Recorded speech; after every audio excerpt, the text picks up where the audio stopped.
Buser, close enough. I didn't say Buser? So a lot of guys in the Reformed world will think of Martin Bucer, and it kind of starts to trickle in, but it's more like Buser, but Buser. Good enough. Is that a German name? Very German, yeah. So it used to be Bucer, immigrated to the United States. Now is Buser. Okay, so I'm Bohlinger, but in French or German, it's Bohlinger. Ah. Yeah. There So you when go. we lived in Europe, people would be like, Tavis Bohlinger? There you I'd be go. like, oh, I like that. Yeah. Back to the roots. Back to the roots, yeah. Thank you for correcting me. So it's Buser. Yeah. Okay. Welcome to the Modern Puritan Podcast. I'm really happy that you were able to come. I know that you're in here for a conference, missions conference. Yeah. Okay, good. Hold on. Michael's a little hot. Okay, and here in Grand Rapids. So yeah, it's a pleasure to have you here. And I've heard some good things about you through the grapevine. I didn't really know anything about who you were until David Woolen sent me an email. It's like, hey, you should interview this guy. He's coming in. But it looks like a pretty awesome work that you've got going on. Now, we'll get to that. But before we start, and this is a new thing for the Modern Puritan Podcast, but we've got a gift for you. Oh, my. There you go, man. A swag bag, straight out. That's Glorious. a legit swag bag. Wow. You can take that to the grocery store. My wife will be very happy about this. That's cut, by the way, is some swag for a new book we got coming out on devotions to the Westminster Catechism. That's a copy of the Puritan documentary, which you're actually working with Stephen McCaskill. I am. Another one right now. We'll get to that as well, but Yeah. I don't know if you've seen Puritan. I have, yeah. Okay. Talked to the RHB guys a few weeks after it came out, just because we were thinking about the one that we're going to There's talk a book about. in there too. Oh, sneaking in. But yeah, feel free to use that DVD for your students. Yeah, get them plugged in. Thank you, brother. Yeah, Very kind of you. yeah, you're welcome. You're welcome. Go do some shopping. I got, I think, one of the last copies. It was in the bookstore in the used section for Spurgeon and some of his sermons at the Metropolitan Tabernacle. So I was pretty happy about that just a few minutes ago. So, Oh, nice. yeah. Very, Nice. Not last copies in the store. Yeah, So, yeah. Happy. Shoot, man, I wish I'd known I would have given you that. So I told you this before we started, and this is also a heads up for our audience, but we wanted to change the format a little bit of the Modern Puritan. And so far, we've just been really blessed, like praise the Lord for the amount of people that are listening in. And we're starting to get letters and emails from people, including people in jail and people in different countries and ministers and lay people, just being really encouraged by the testimonies and stories. But one of our recent episodes was with Stephen Nyland, and we were just talking about that, and it was more of a biographical sketch for him. And then, of course, we landed on what he's doing now and his street preaching stuff. But Yeah. up to now, most of the interviews, or I would call them conversations on the Modern Puritan, have really been more of a free-flowing conversation, which this will be. Okay. But given who you are and your positions, you are president of, I was going to say Radiant, but it's Radius International. I want to know the Brooks abuser, not just now, but how you got to be who you are now. So I guess we could consider it a long-form testimony Okay. versus, how they are, someone gets up at church, they give their testimony, and you're like, that was like 3 minutes. Like, there's so much more to that person's story Yeah. than, they were a retard in college, just did dumb stuff, and then Jesus found them working in the corporate world, and now they're saved and they get baptized. They're not all like that, but you know what I'm saying? Yeah. It's too short. I want to know more. It's overly simplified. Yeah. And it's obvious that the Lord has a certain calling in our life for what he has you doing. And it's a really interesting niche position as well, I think, which is, and correct me if I'm wrong, but you're not full-time in the missions field. No. Or as a pulpit preacher, you're in this interesting spot in the middle where you're preparing people for that work out there. Yeah. Okay. So let's go back to the beginning. Okay. Where'd you grow up? Grew up overseas in the country of Papua New Guinea. So Okay. probably should backtrack just like a couple steps. Okay. So my grandfather's in the military, involved in the Manhattan Project, a few other things. My unsaved. My father, they moved to San Diego, California, big Navy base. Father grows up in the middle of Southern California during the Jesus movement, all of the stuff that was kind of coming out of that. Gets saved through a youth pastor that was just an incredible influence. Ended up sending hundreds of people from his youth group to the mission field. My father is influenced by that guy, gets converted, and then gets kind of challenged into overseas missions, goes through 2 years of training, ends up on the country of Papua New Guinea, the eastern side. If you see Irian Jaya, it's called West Papua today. We're on the eastern side. And we end up in a really, really remote location. We're still coming out of the vestiges of cannibalism. Move in there when I was 2.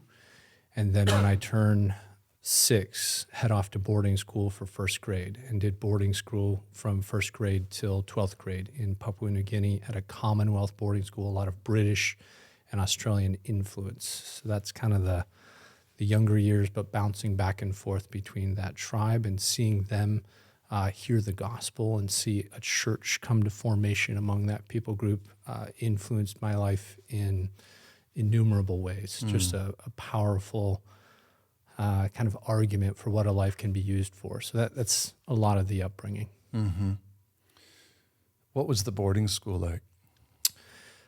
First grade to 5th grade was like Lord of the Flies. And then 6th grade to 12th were some of the best years of my life. Just incredible teachers, coaches poured into me. I ended up getting a scholarship to a small liberal arts Christian college to play basketball when I was coming out of high school. But my coach had a big influence on me, was blessed tremendously with good dorm parents. I had 6 different sets of dorm parents through the years that I was there.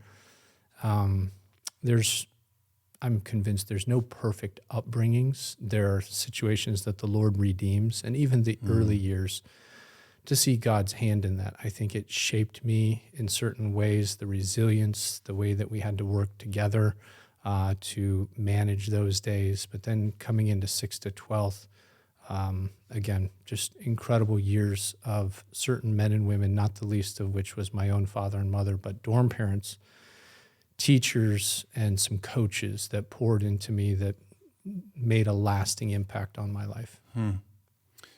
Were you a Christian at this time, and was the boarding school Christian-based? Boarding school was Christian-based. I believe that I was converted when I was younger, probably somewhere around 7 to 8. My mother, I have a distinct recollection of remembering a certain time when I understood the implications of my sin. Did I understand everything? By no means. But I think at a young age, and I'm blessed to say that. I know there's not a lot of people that have that background where they had godly parents that led them towards salvation intentionally in the way that they spoke around the dinner table and the way that they put us to bed. And so, and obviously their life, just what we were doing out there, when you finally, it wasn't probably until about 6th or 7th grade that I realized the magnitude of what my parents were doing in that location, and to see the transformation of the people group pre-gospel, post-gospel, and then growing into a functioning, strong New Testament church. There's a reason why a lot of MKs end up missionary kids, or they call them third culture kids, end up going back into missions. And I think for those that were raised in a way to where their parents could tie their ministry to eternity, it's a powerful thing to witness, and it makes you want to be a part of it. The boarding school, was it full-time, like you stayed there? 3 months up, a month back home, Okay. 3 months up, a month back Okay. home, that kind of thing. Because what's interesting is it sounds like there was this overlap there. Because if you were converted at 6 or 7 years old, but you started going to boarding school at first grade, First grade. so you were getting influence at home from your Christian parents, but then also, I guess that was getting reinforced at the Commonwealth school. Can you just describe, because I know for me as a dad, Yeah. and for a lot of the dads listening, which the majority of our listeners are that demographic, Yeah. guys and they're like 25 to 45 years old. So what would be like a typical evening in the abuser household in terms of, you mentioned around the dinner table and then before you go to bed? That was so much concentrated on intentional evangelism of their child, Brooks. Yeah. Yeah, we would talk a lot about daily life in where we were at was called the Iteri people, Iteri, right up near the Erie and Jaya border. So we were tucked right up against there. Some of your audience that have read Lords of the Earth or Peace Child by Don Richardson, very similar type environment.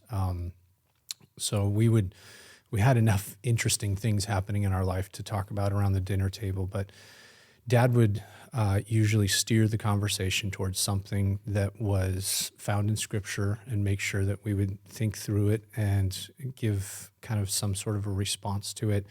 In the early days, I mean, Dad was gone a lot, learning the language, hiking with the people, walking the trails, getting to know that culture. Because if you're ever going to bring the gospel effectively to a people group, you have to know the biblical worldview, but you also have to know the worldview of what you're speaking into before you bring the gospel. And so that was some of the reason he was there for dinner, but he wasn't there at night times because life happens differently in the evening in those types of societies than it does in the daylight hours. And so, I got to see him a lot at the dinner table. We would speak about something. He would lead us in some sort of family worship, and then he would take off for that part of his language study, and Mom would typically put us to bed. He would do it occasionally, and we would remember those. He was raised by a military father. He had a high discipline, high work ethic.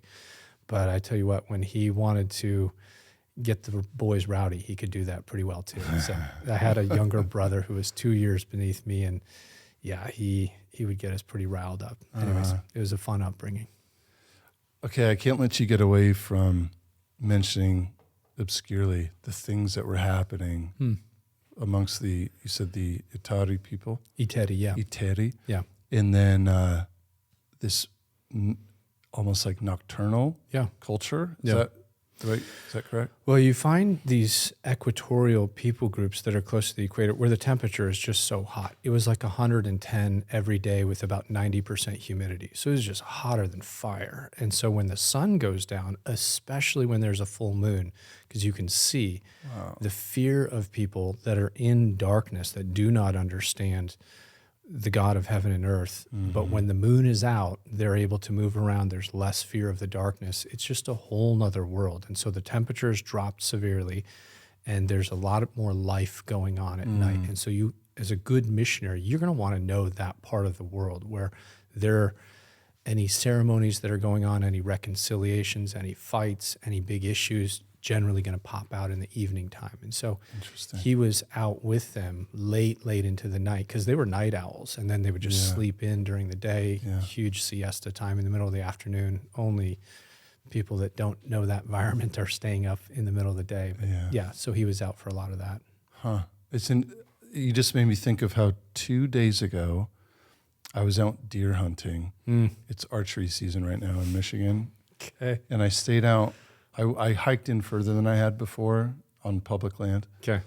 Because I'm like pushing towards some like acorn plots, and I was just curious. And I stayed out longer than I should have. Not meaning I wasn't hunting past the cutoff. We have a cutoff here. The point is, I got lost in the woods, and like a fool, I was like, relying on my natural night vision, not using my headlamp, and I lost the trail. And I got stuck in all this bramble. But it was so pitch dark. Yeah. And even when I put my headlamp on, I could only see past about 20 feet, and then it just went into darkness again. So when you mention how these people, probably a lot of the superstitions and the religious ritual and culture for them developed out of that fear of the unknown. Absolutely. Probably. Yeah. Like unless you've been stuck in the woods, lost in pitch darkness, I don't think it's hard to understand. That's exactly Even right. in movies today, you watch a night scene, Yeah. you can still see everything. Exactly. They've shot it at day and put filters in so that it looks like night. But pitch darkness is pitch darkness. Yeah. So it messes with your brain. And I remember I was trying to find my way back to the trail, and my phone was dying. My map stuff was like, it was like a minute behind where I had gone. Yeah. So I'm like, oh, I'm going north. No, I was actually going east. And then I turned.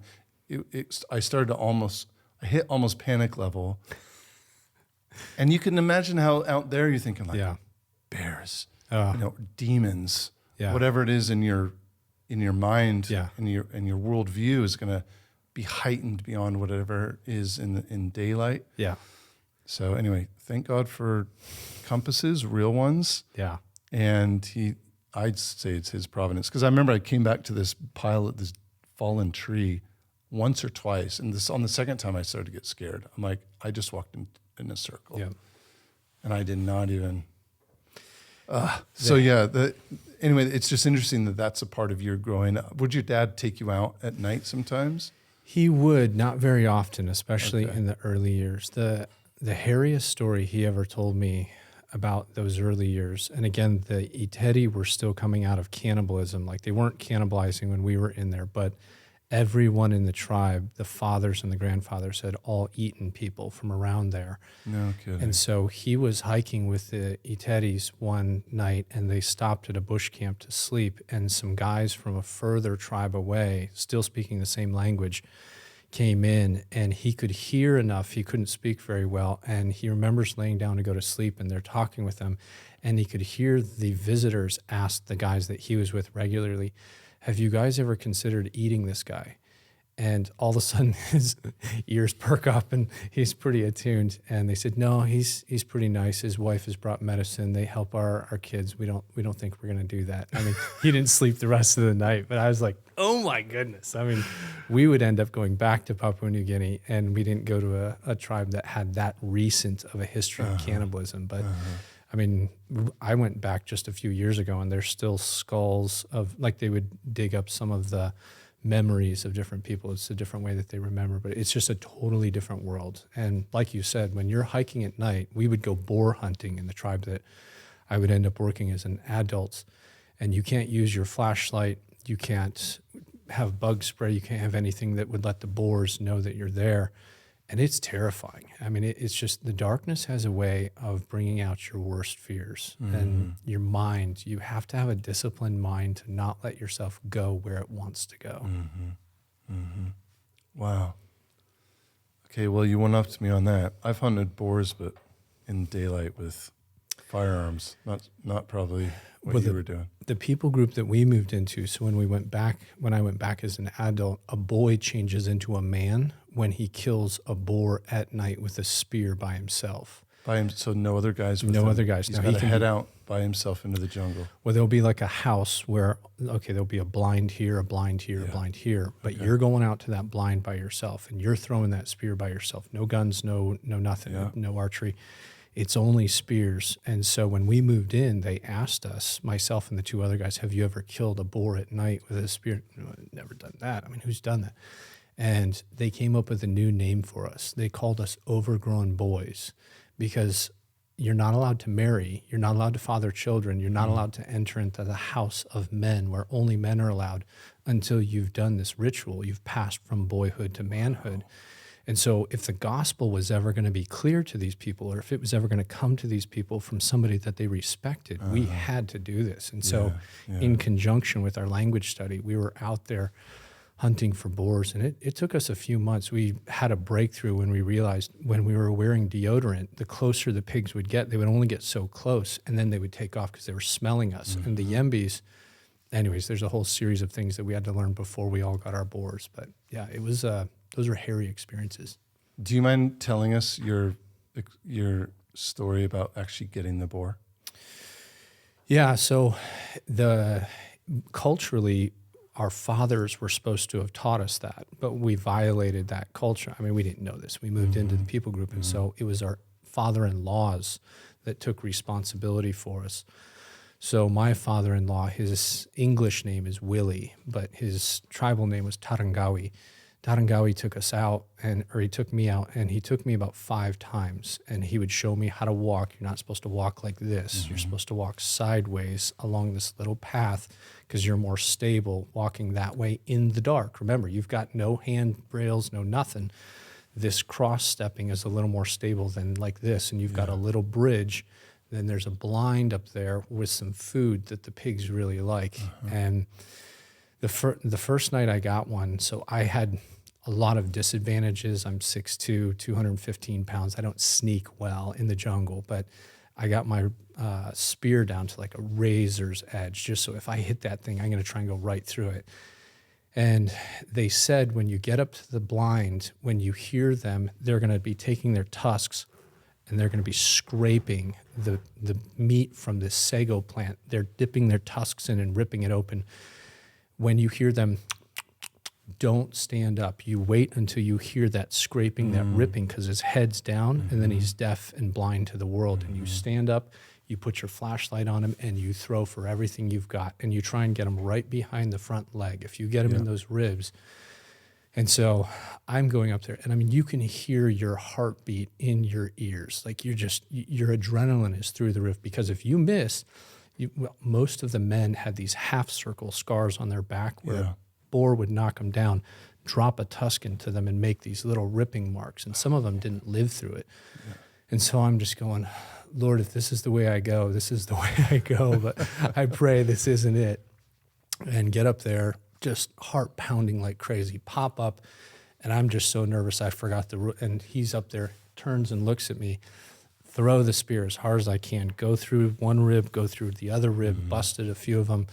He goes out about 20 feet, and then he's just hopping and jumping, trying to get the spear out of him, and then goes another 20 feet. And I'm just yelling like crazy for my friends back at the base camp house to come, and they've all been waiting. Like they're only about a few hundred yards away, because it would be the first time a white guy has gotten a boar and gotten it in the culturally appropriate way. And so we head out there, and it's still breathing, and we put it that finished it off, like just took the dull end of a bush knife and broke its skull, and then brought it back to the village, or brought it back to the base camp. And then in the morning, they sent someone ahead to tell them, hey, he's actually done this. Like he's broken through to manhood. Yeah. And so showed up in a motor canoe at the village, and there was about 300 people. And all of my aunts, so we were adopted into clans there, all of my aunties and mamas and all these other people are waiting. And you had to have these certain branches broken over your back as you break into manhood and all these other cultural things. And yeah, it was the day of days. It was like you've done something significant. You've become somebody significant in the tribe's eyes. And so it was a big day. That's an incredible story. That trumps anything we've ever heard on this podcast. Well, it's a very different world over there. Do you still have scars on your back from the sticks? I don't have any scars from the sticks. I got scars from other things, but not those. Yeah. How old were you when you took the boar? 27. 27. Okay. Yeah. So by this time, we probably need to backtrack a bit, because we were talking about boarding school. You then went on to do basketball. Went to a small liberal arts college in San Diego, met my wife there, got an accounting degree, ended up working my way after college up through the accounting ranks, became a CFO for a Dutch multinational, worked over in the Netherlands and a little bit in France, a little bit in Germany, and then got challenged back into missions through my Bible and through the confirmation of our church elders. And then went through 2 years of training, headed back to Papua New Guinea, and ended up among the YembiYembi people. Okay. All right, we went through that really fast. So what, how did you meet your wife in San Diego? Met her at a Bible study. She was dating another guy. They were classic story. Well, kind of. They were a few weeks away from getting engaged. I had like $20, and by God's grace, the Lord with me, and I just said, Lord, I'm going to give this a shot. Won't go into the story, but they ended up breaking up. I was there as the shoulder to cry on. That was great.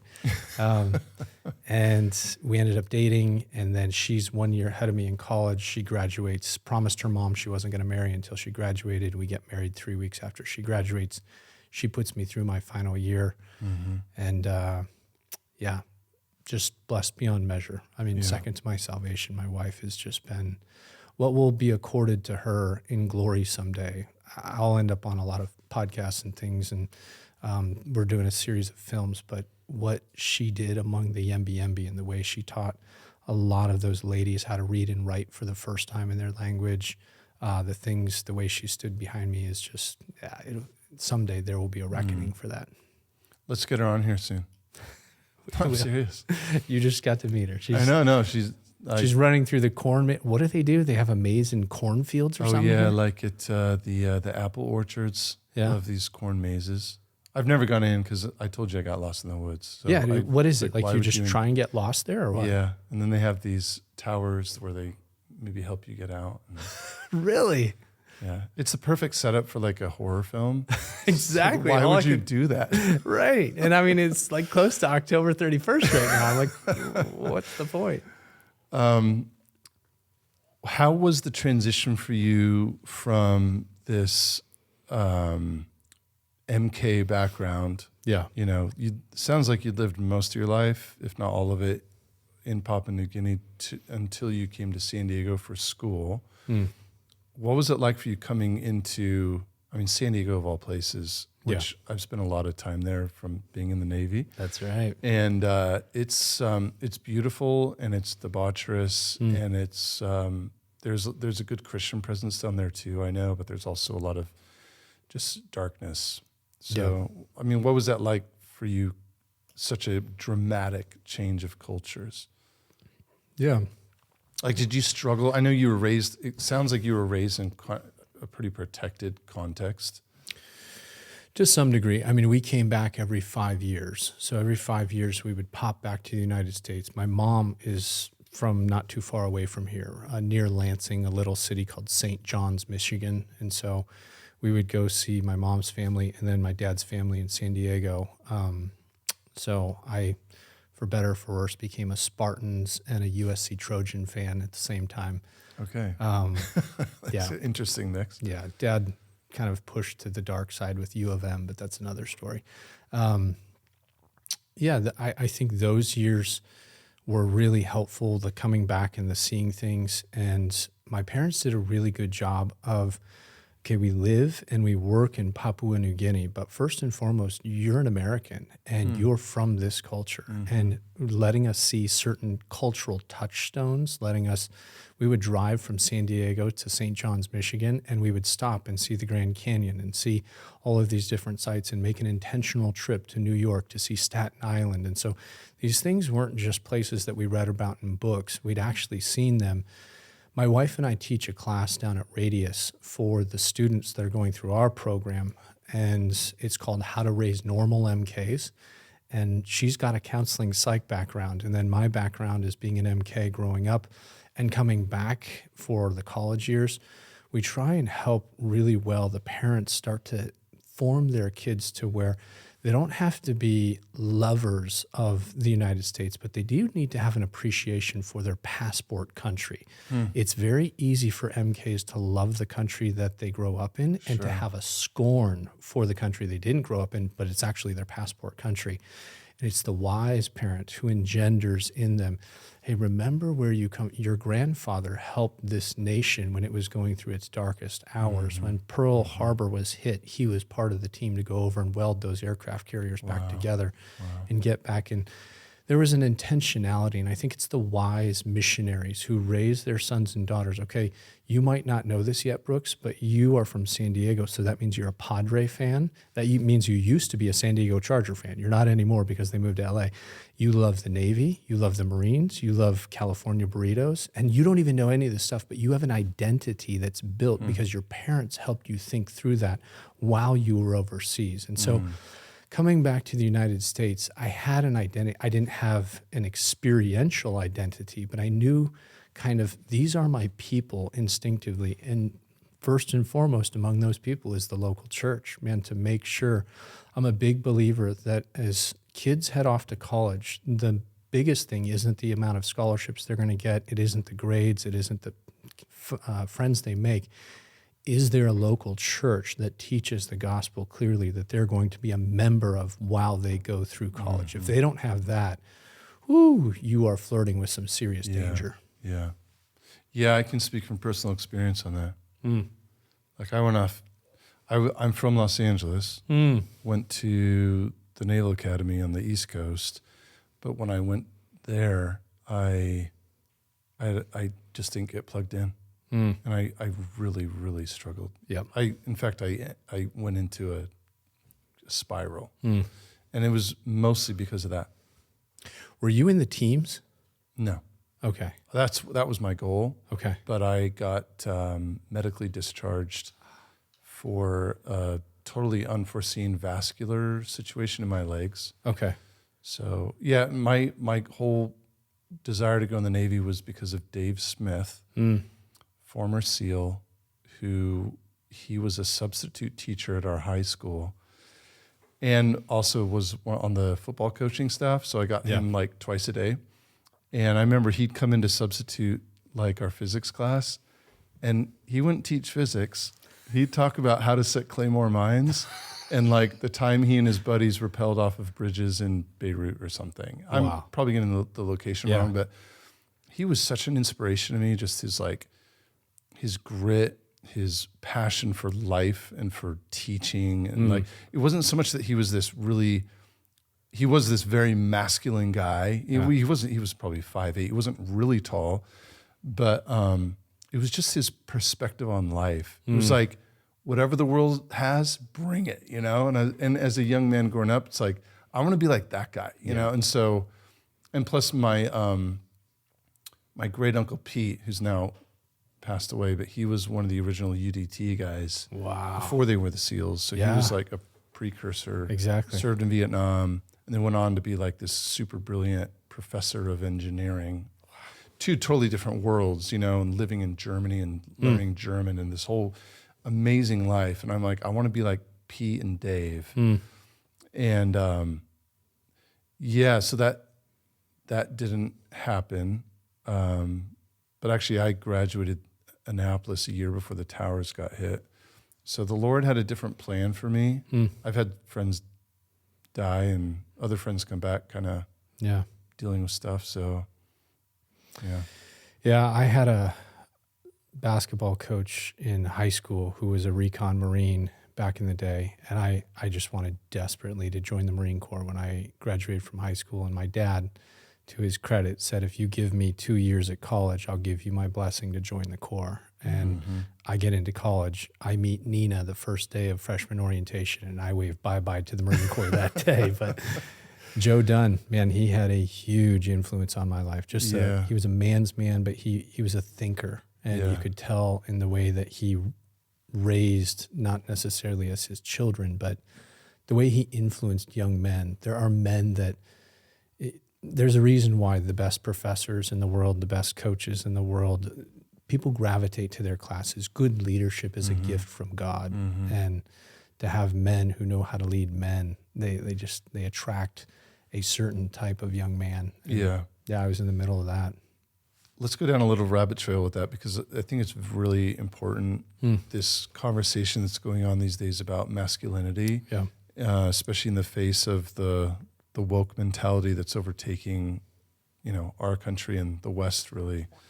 And there's definitely, I've seen this tendency amongst friends or younger men that I'm in contact with, but they're very drawn to like the ex-special forces guys who are out there with some kind of platform, whether it's YouTube or podcasting. And I think there's some good in that.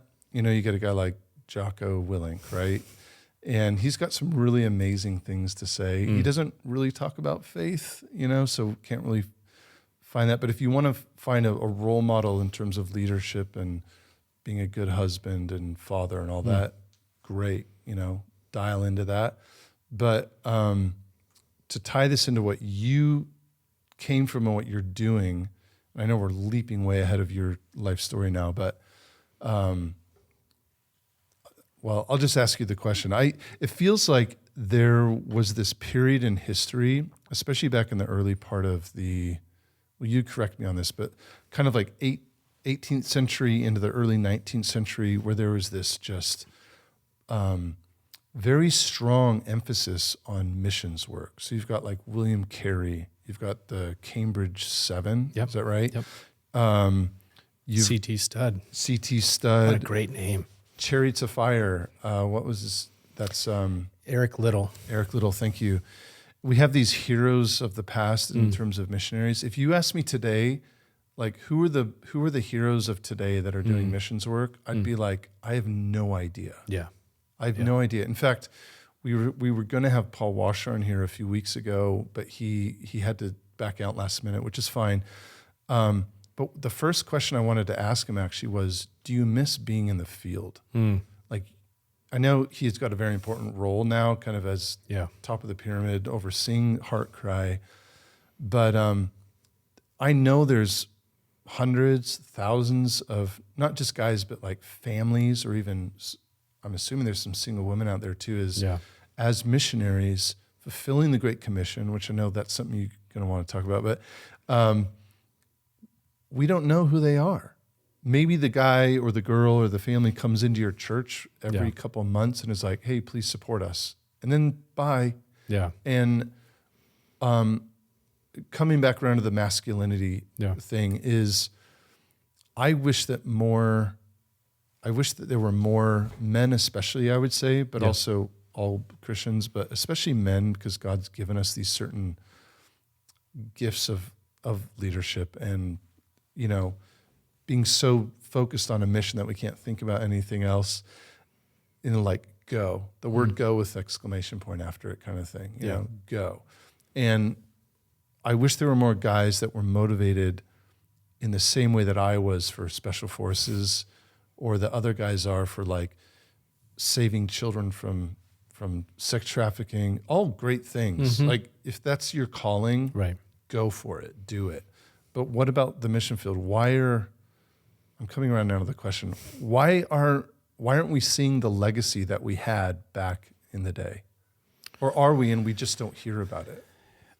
I think it's coming back. Like, especially in the Reformed world, you're seeing more and more institutions. This is part of the reason that I'm here this weekend, is to speak to some of the students at PRTS, the Greenville guys, Greenville Presbyterian Seminary, the Masters guys, different institutions around the country and different churches are becoming awake to the fact that there still is an ends of the earth out there. We haven't reached the ends of the earth yet. As long as there's about 3,100 unreached language groups, no gospel, no disciples, and most importantly, no church, this is still incumbent on us. This is still binding on the followers of Christ. And I think that's coming back, but it's recapturing a legacy that, like you said, William Carey, known as the father of modern missions, there's this gap post-William Carey. You've got John Payton, you've got Adoniram Judson, you've got Hudson Taylor, you've got these different guys in there, but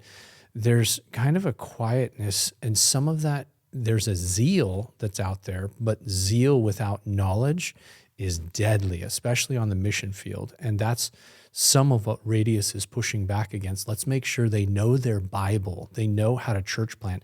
Let's marry that with a zeal, and then you've got something to work with. But sometimes the overzealous person burns out really quickly, and the person who has the knowledge but has no zeal never makes it to the field. And so there's been this gap probably for the last 50, 60 years. Some of that's due to bad missiology that's out there. We don't want to promote some of the things that are happening. And some of it is, man, there's just not a lot of good teaching on why we should be sending our best and our brightest to some of these darkest, furthest corners of the earth. And that's where I'm excited to represent Radius in many ways, in some of the growing excitement in different circles, primarily in the Reformed circles. And our brothers at Banner of Truth have done a lot to help push this in the last 3 years. There's different brothers in the 9 Marks world, the Ligonier world. Kevin DeYoung has been a dear friend in this. There's a lot of momentum that's growing, but I think it's not there yet, but it probably will be in the next 5 to 10 years. Let's come back to that because I have a lot more questions I want to ask you in terms of what's happening now. Mm-hmm. But, okay, so we kind of jumped ship at your marriage to Nina. Yeah. And then you mentioned, we can run through that quicker if you'd like, but this time of working your way up to a CFO, I'm assuming you're making pretty good money. Life is great. And you're still in the States. Your family's still back in Papua New Guinea at this point? Yep. Okay. Are you going to visit them at all? Every other Christmas. And then they're popping back for visits every once in a while. And are you guys building a family at this point, having kids? We are. So God in his mysterious providence allowed us to have one son and didn't allow us to have any more kids. We tried a lot of different treatments. We tried to adopt once we were on the field, and we realized this was a closed door for us. We had such a strange occupation that we couldn't adopt either. And just in the last maybe 10, 15 years to see God's goodness to us, and that we have our biological son, Bo, and then we have the YembiYembi church, kind of like our second child. And we see those as our 2 children. And and God's freed me up to travel and to do a lot of different things around the world because of the situation that he brought into our life. But that was a pain, an emotional thing, a spiritual thing for quite a few years for us. But we trust that God knows all of these things, and he even has this in his plans. Yeah. Well, my aunt and uncle they were involved with a orphanage in Haiti for a while, and they adopted 2 children at the ages of, my aunt and uncle were in their 50s or 60s. That's amazing. I was like, good for you. Seriously. I've got 3 little ones. Well, they're not so little anymore, but they're still in the house. So we're trying to wrangle that situation. Okay. So you're building a family, even, just doing the corporate job thing. Yeah. So what happened? What happened to cause you to just leave all that behind and go full 180 back into Papua New Guinea? Yeah, we weren't necessarily heading that direction, but passages like Matthew 28. You said it was the Bible that changed your mind. Yeah. How? It was our morning devotions. Okay. It was those passages, Romans 10, 13 through 15.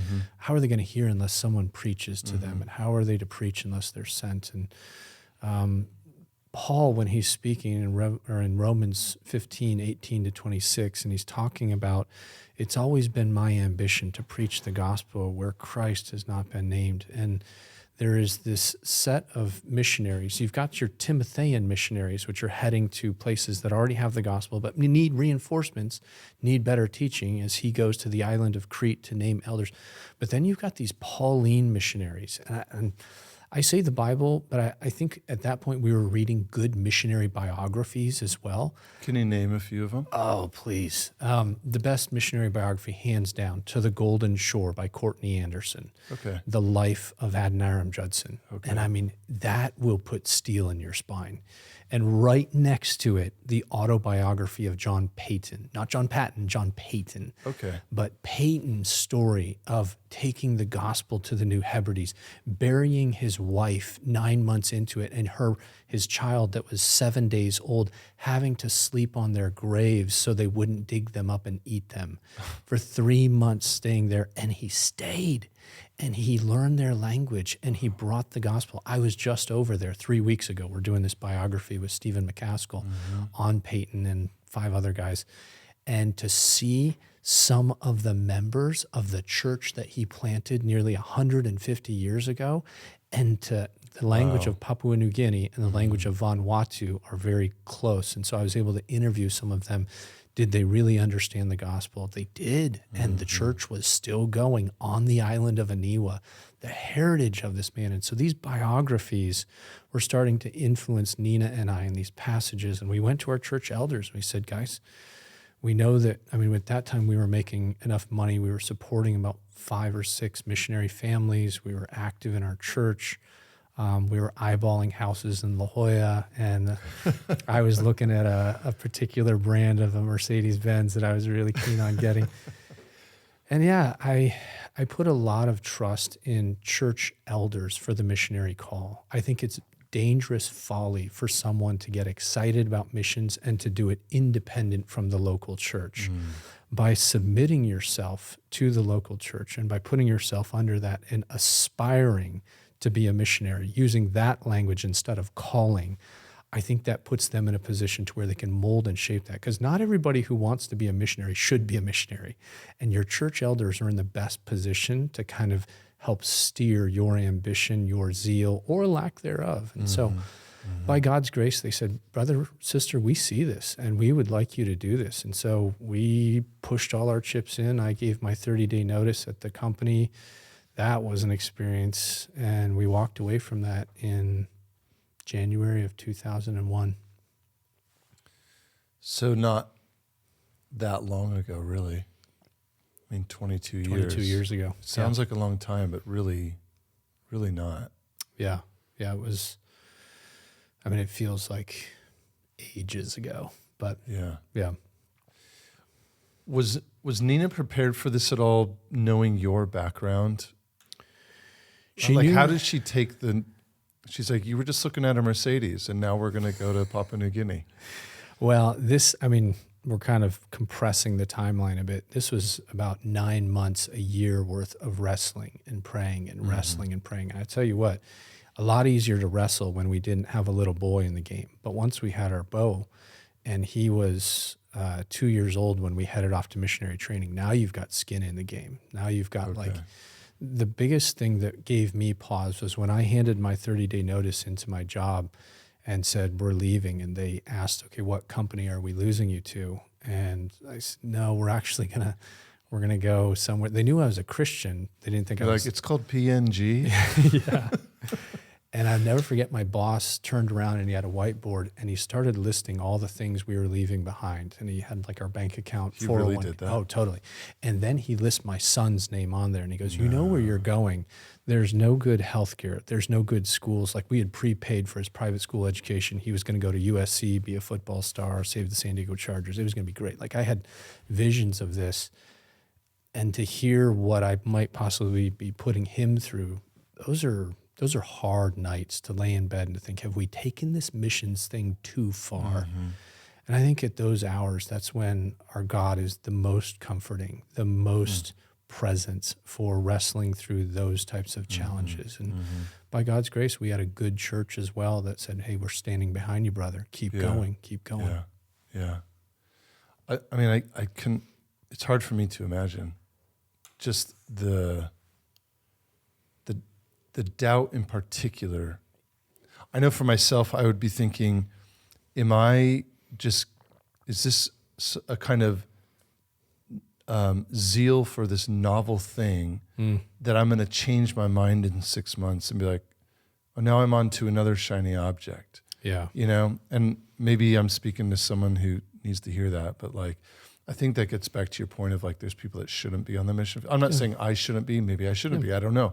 But I guess it's that point of the need for discernment, not just you in your own heart and mind and before God, but the church. You keep tying it back to the church. Absolutely. Because I think in your dark hours, in your highest of highs and your lowest of lows, God has saved us as individuals from our sins, but he's saved us into community. We're saved into a group of people, a family, so to speak, the family gathering on Sunday, the family meal, communion that we regularly partake of. And this family with its own elders, its own leaders that have more wisdom, have walked the Christian life further than I have, to allow them to speak into our life at the most critical of times as I get ready to possibly get married to this young lady, and to help to bring them into that so they can speak in. Is this a good match? Is this a wise? There's nothing in the Bible that says who you should marry or what job you should take or where you should go. It's only through wisdom calls and the discernment that God has given by his grace to the elders of the church. And so I put a tremendous amount of stock in that. And I think saints of old, as we read of these other missionaries, Henry Martin, William Chalmers Burns, Gladys Allward, Elizabeth Elliot, they put a tremendous stock in what does my church think I should do. I think that's a lost thing in this day and age in many ways. Can we talk about another thing that we haven't mentioned, but I think you'd heartily agree on?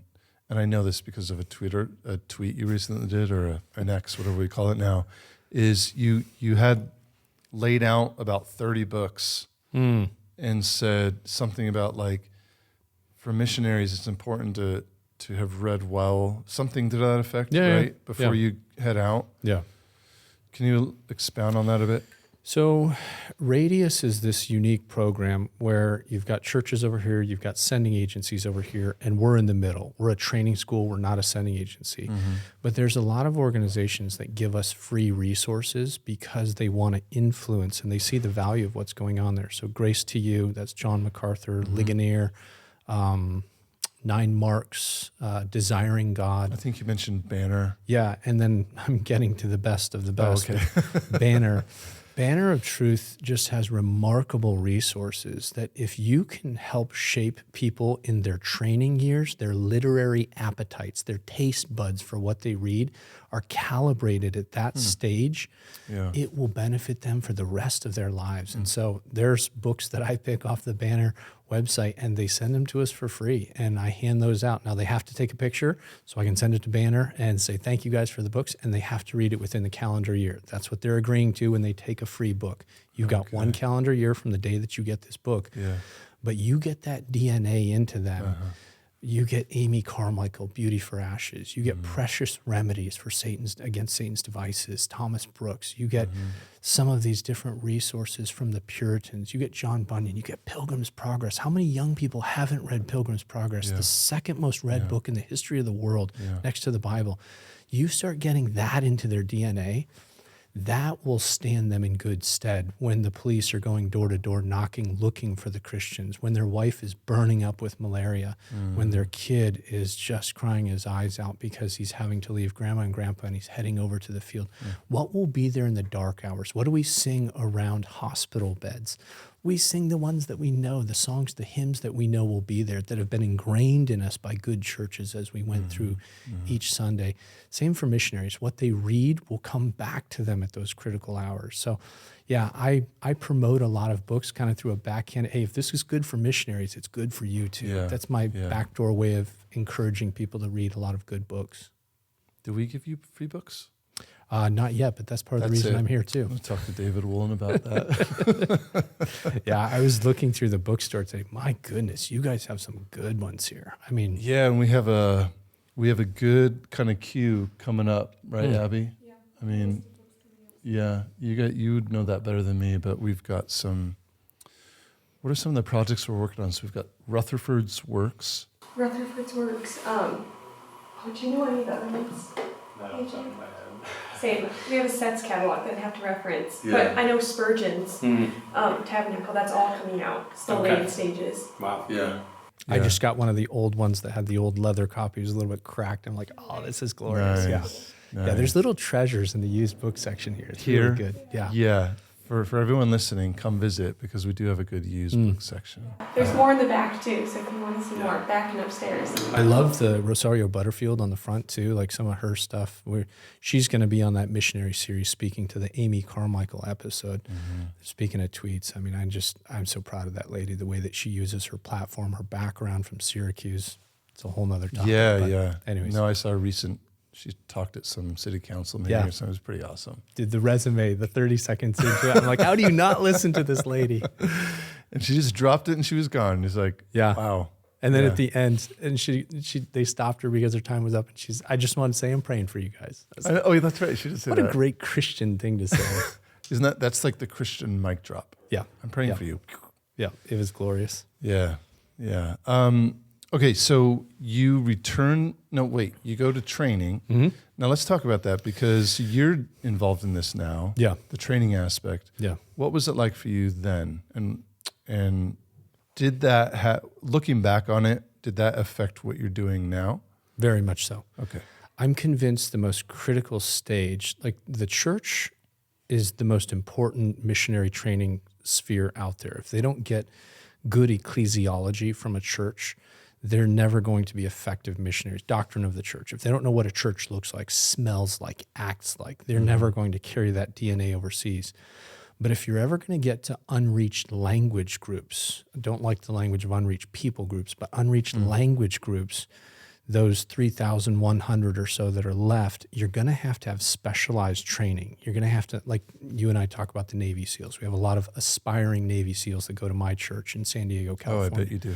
Yeah. Ton of these young guys coming in from all around the country that want to be Navy SEAls, and they're in the process, they're in class, whatever, and they're going through, and we see them each Sunday. There's a reason why every good military around the face of the earth, for the guys that are going into special circumstances that are particularly dangerous, there's an added level of training to that. And that's where Radius steps into this. And that's where we went and got 2 years of hands-on training. How do you have a house in a place where there's no roads, no internet, no power? We were green before it was cool. We had solar panels and batteries. And how do you build an airfield out of virgin jungle? I'd never done that in my life. And so to actually knock down trees and to build a crown and to see a Cessna 206 one day land on that. And then how do you translate the Bible into a language that doesn't even have an alphabet, and we have to develop an alphabet for them for the first time in their history, and then teach them how to read and write, and then translate the Bible, and then teach so that you have believers, and then gather those believers into a church. You got to have training for that. This isn't something that just rolls out of every church how to do these things. And so that was our 2 years of training, and it's affected Radius training today. How do we send out qualified people, qualified biblically from their church, qualified with practical skills from our school? Do you feel that the training you and Nina went through was adequate? Very much so. Yeah. Okay. Practical, first year, just hands-on. How long was the training? 2 years. Oh, wow. So you had a 2-year training period It before didn't you went need to out. be that long. I mean, the first one was basically, will you chop wood in the snow? Do you have that much character? Well, I can do that. I don't like doing it for a year, but I guess I will. How to gut a buffalo or how to gut a cow and how to build certain things. It was just a really nuts and bolts, almost like a jungle camp type deal. And it was specific to the geographical context you were going to? Yeah. So if you're going into these pioneering out there, like think Robinson Crusoe, far, far in the bush, that practical was the first year. Second year, linguistics, Bible translation, a lot more of the technical skills. Do you have the ear to hear the phonetic sounds? Like every sound that the human mouth can make, there's a corresponding symbol. What's the symbol for this? Because if you end up out there, you got to have the full gamut. So whatever sound or whatever way that they pronounce things, you're able to write that down intelligibly and then form those phonetics into phonemic symbols to represent that in a translation someday. Anyways, that was the second year. Did you learn how to sharpen a spear and throw it there or in Papua New Guinea? I mean, I learned how to use a file there, but that's fairly rudimentary. No, it was, getting to YembiYembi, and one of the good things that good training will teach you is how to come under the people, how to be a learner before you're a teacher. So humility. Oh, humility and becoming like them in every way except the sinful parts of it. Kind of like a model that was given to us by Jesus.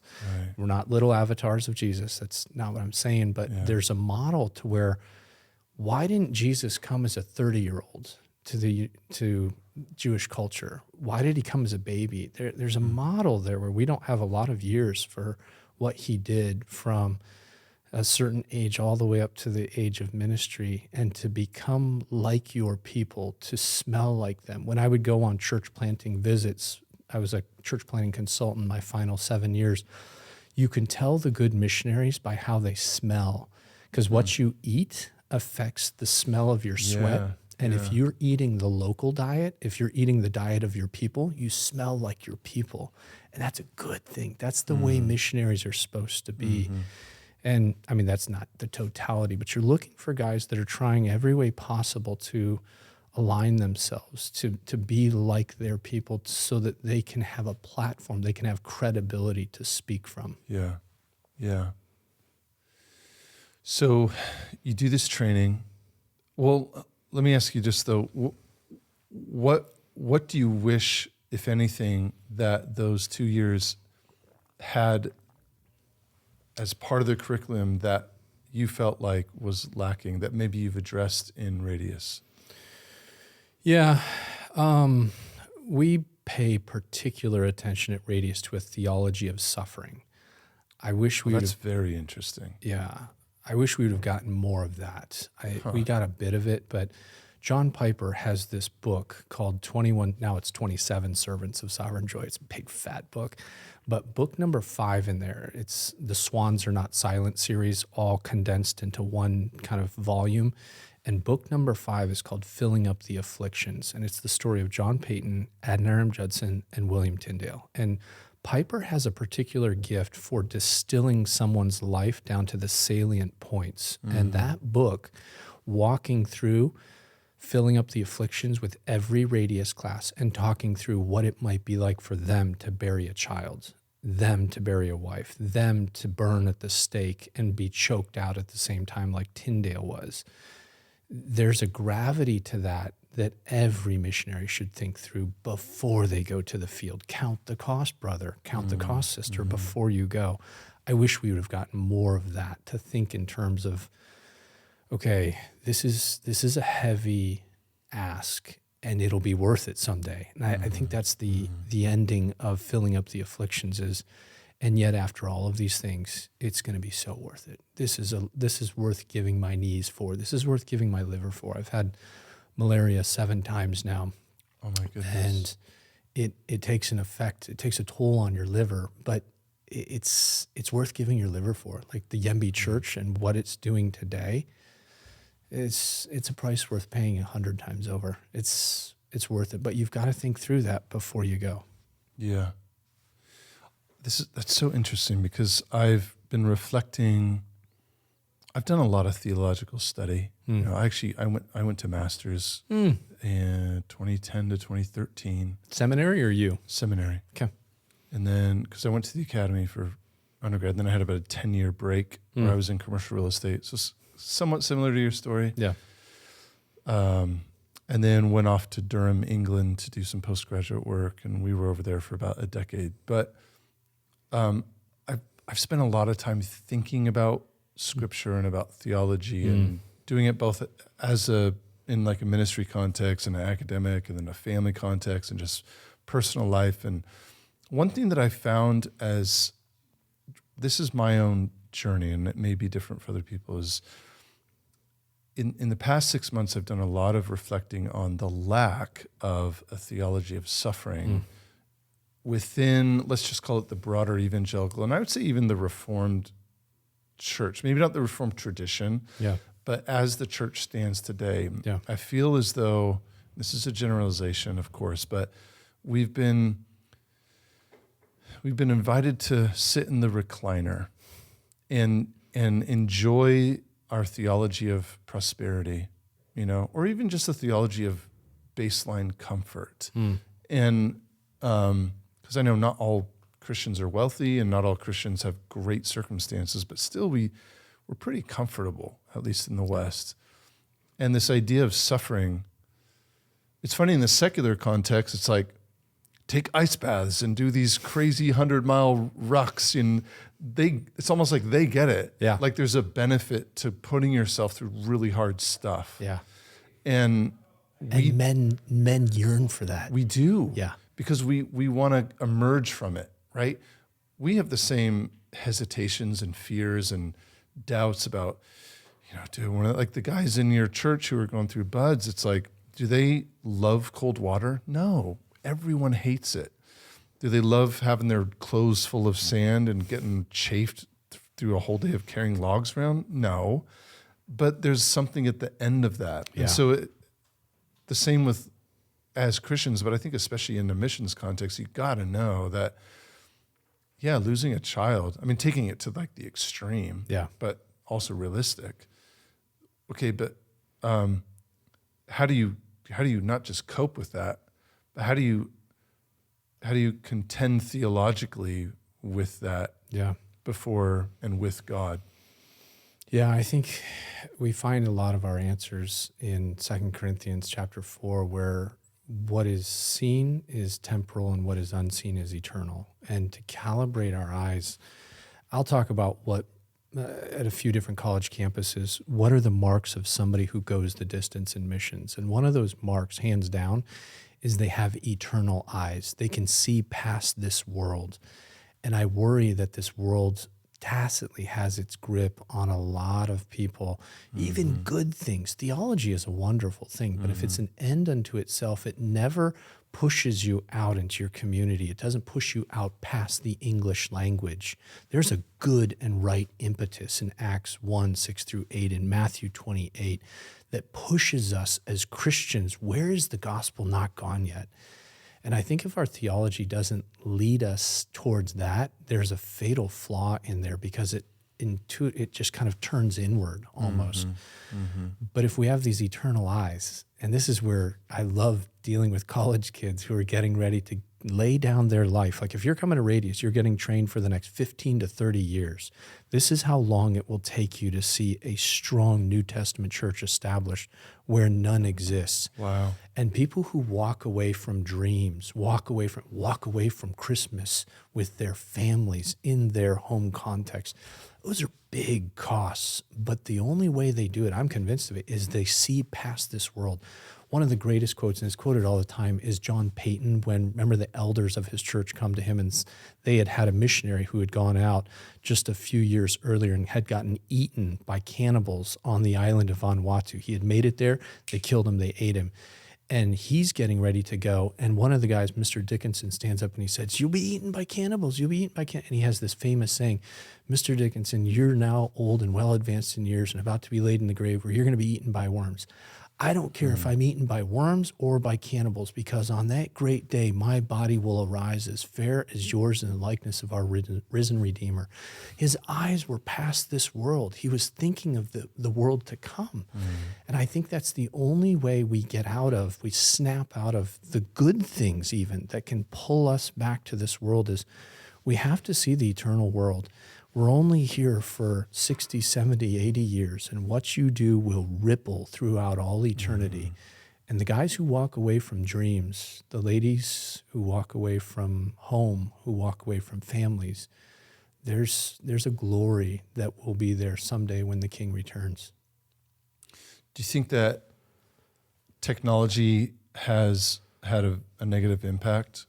Like, we have this screen, and this becomes our existence. Like we live, I know we talk about it like living a virtual world, but in reality, like your brain is in that thing, engaging in that world. And it really hit home for me the last few weeks, because I've been heading out to the woods, once a week or whatever to go deer hunting, unsuccessfully, by the way. But it's kind of a new thing for me.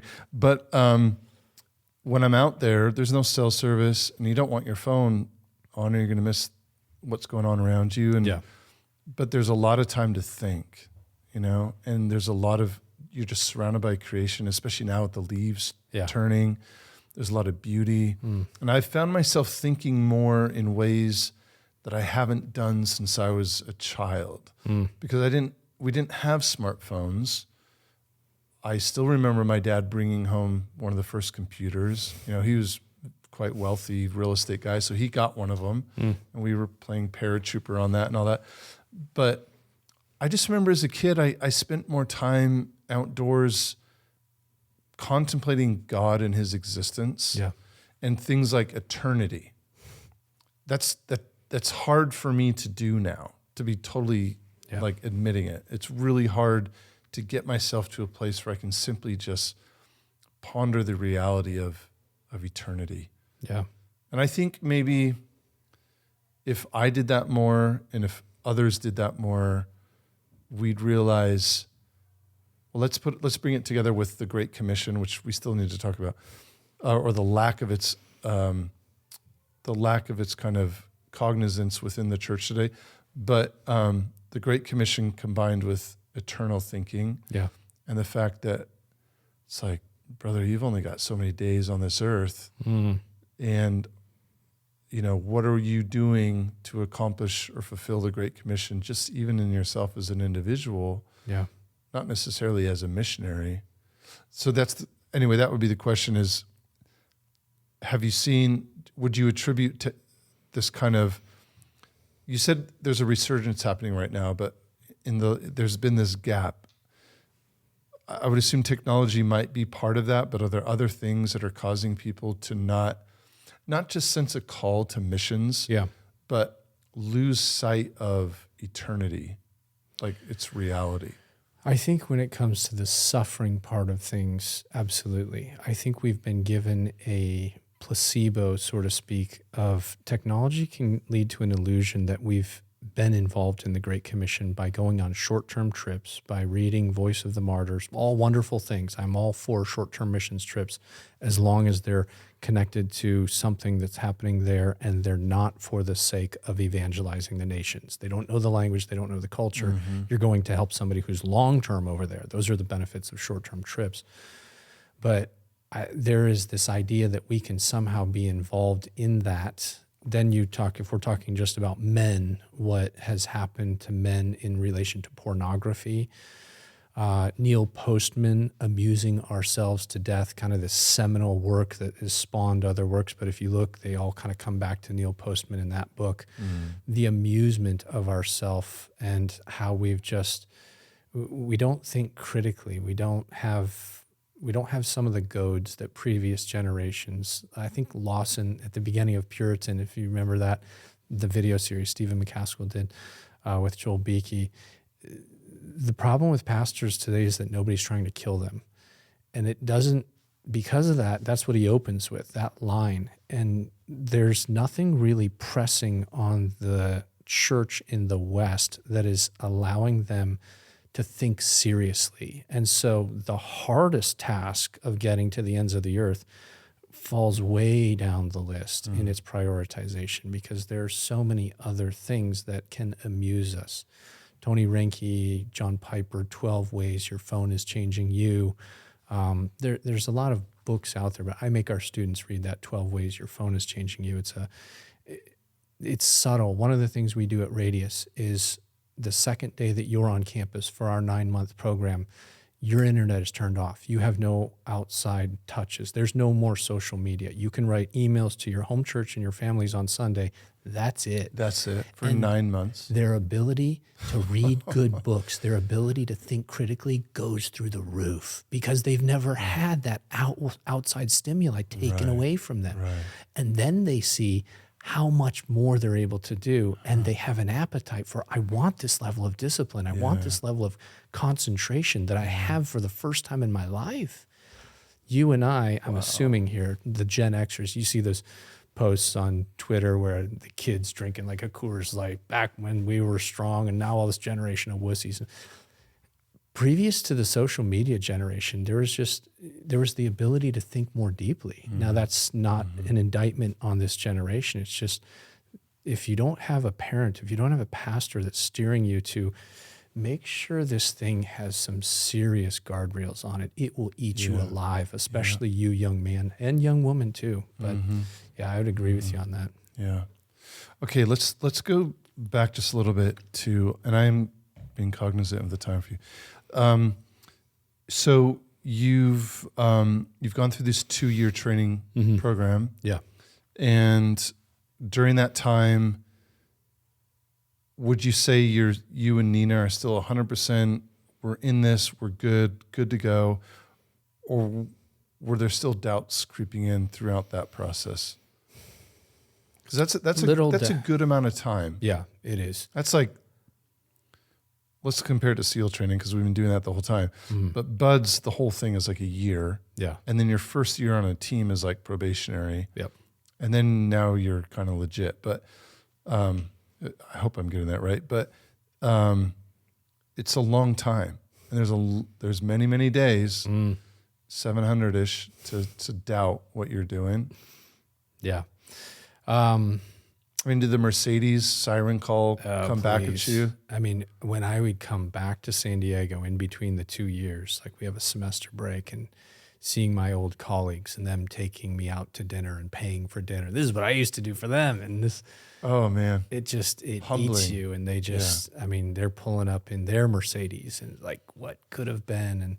And I think they're healthy things. They're painful, but they're healthy in that it helps you kind of decide which road am I going to take. I'm either all in for this, but I better not be halfway in. Right. Because halfway will eat you alive. Yeah. You go one way or the other, and you buy in deeply. And it forced us to really think really hard, what are we going to do? Are we going to do this? And if we're going to do this, and this is where I think unreached language groups, like if missionaries today, young people today, college students are thinking about what they're going to do with their life, there's a certain selection there. There's a certain little group that is thinking about, if I'm going to do this, I want to go to the hardest places. Because if I'm going to give up that, I want to make it count. And those are the people that I'm really wanting to get down to Radius, because if you're going to pay that price, then they're willing to lay it all on the line, to push all their chips in and say, I'm all in. And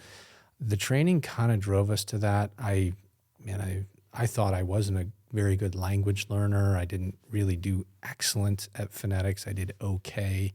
There was a couple other little burbles, but honestly, by the time we graduated, how fast can we get to the field? Because this is one of those things that a lot of seminaries, universities, churches don't realize, is that the older you get, the harder it is to learn another language. The U.S. military has done studies, and it's somewhere between 34 to 36, your ability to learn another language tails off. The two things that will prolong it is if you have a musical ability or if you've learned another language as an adult. Then it prolongs it for a little bit, but you got to get to the field, because intuitively, we all know the younger you are, the faster it is to learn language. Yeah. And so I'm just raring to go, because if I'm going to pay this price, I want to get there and I want to learn this language. I want to be the clearest communicator possible for the sake of the gospel. But I do not want to mess around. How old are you at this point then? I'm 26. Okay. Yeah. Okay. So you're kind of ahead of that, like heading that into cliff, as there it you were. go. 26, make it 26 as we go into the training. 28, I pop out. We head to the field. But you're also anticipating when you go into the field more, like every day you're doing language stuff, right? Yeah, like your Because biggest. you haven't been with the people learning nuances of idiom. And haven't learned anything. Like it's a language that's never been written down. Oh, right. So then what is the language training you're getting? Is it just It's how to break down every language in the world. So you're not learning a language? No. I see. Yeah, and that's what we do at Radius. That's incredible. So you're actually learning how to take a new language and put it into text form? Exactly, text form, and also how to speak it, how to learn it, and then represent that in symbols. That's incredible. Yeah, okay. And so, but there's very specific training for this, that when you master this, like we teach them a system, and then our program, if you speak English, is down in Tijuana, Mexico. Better to train a cross-cultural missionary in a cross-cultural setting. Why is that? Because doesn't that add a whole other well, level of complexity? it makes it real. And then when they step out of the classroom, off our campus, they're in Tijuana, they can apply the system to the immediate context right there. They're not allowed to go north, not allowed to go back to the U.S. And again, you're making this intentionally difficult. The best sports teams, this is that whole Navy SEAL mentality. The best sports teams practice the hardest.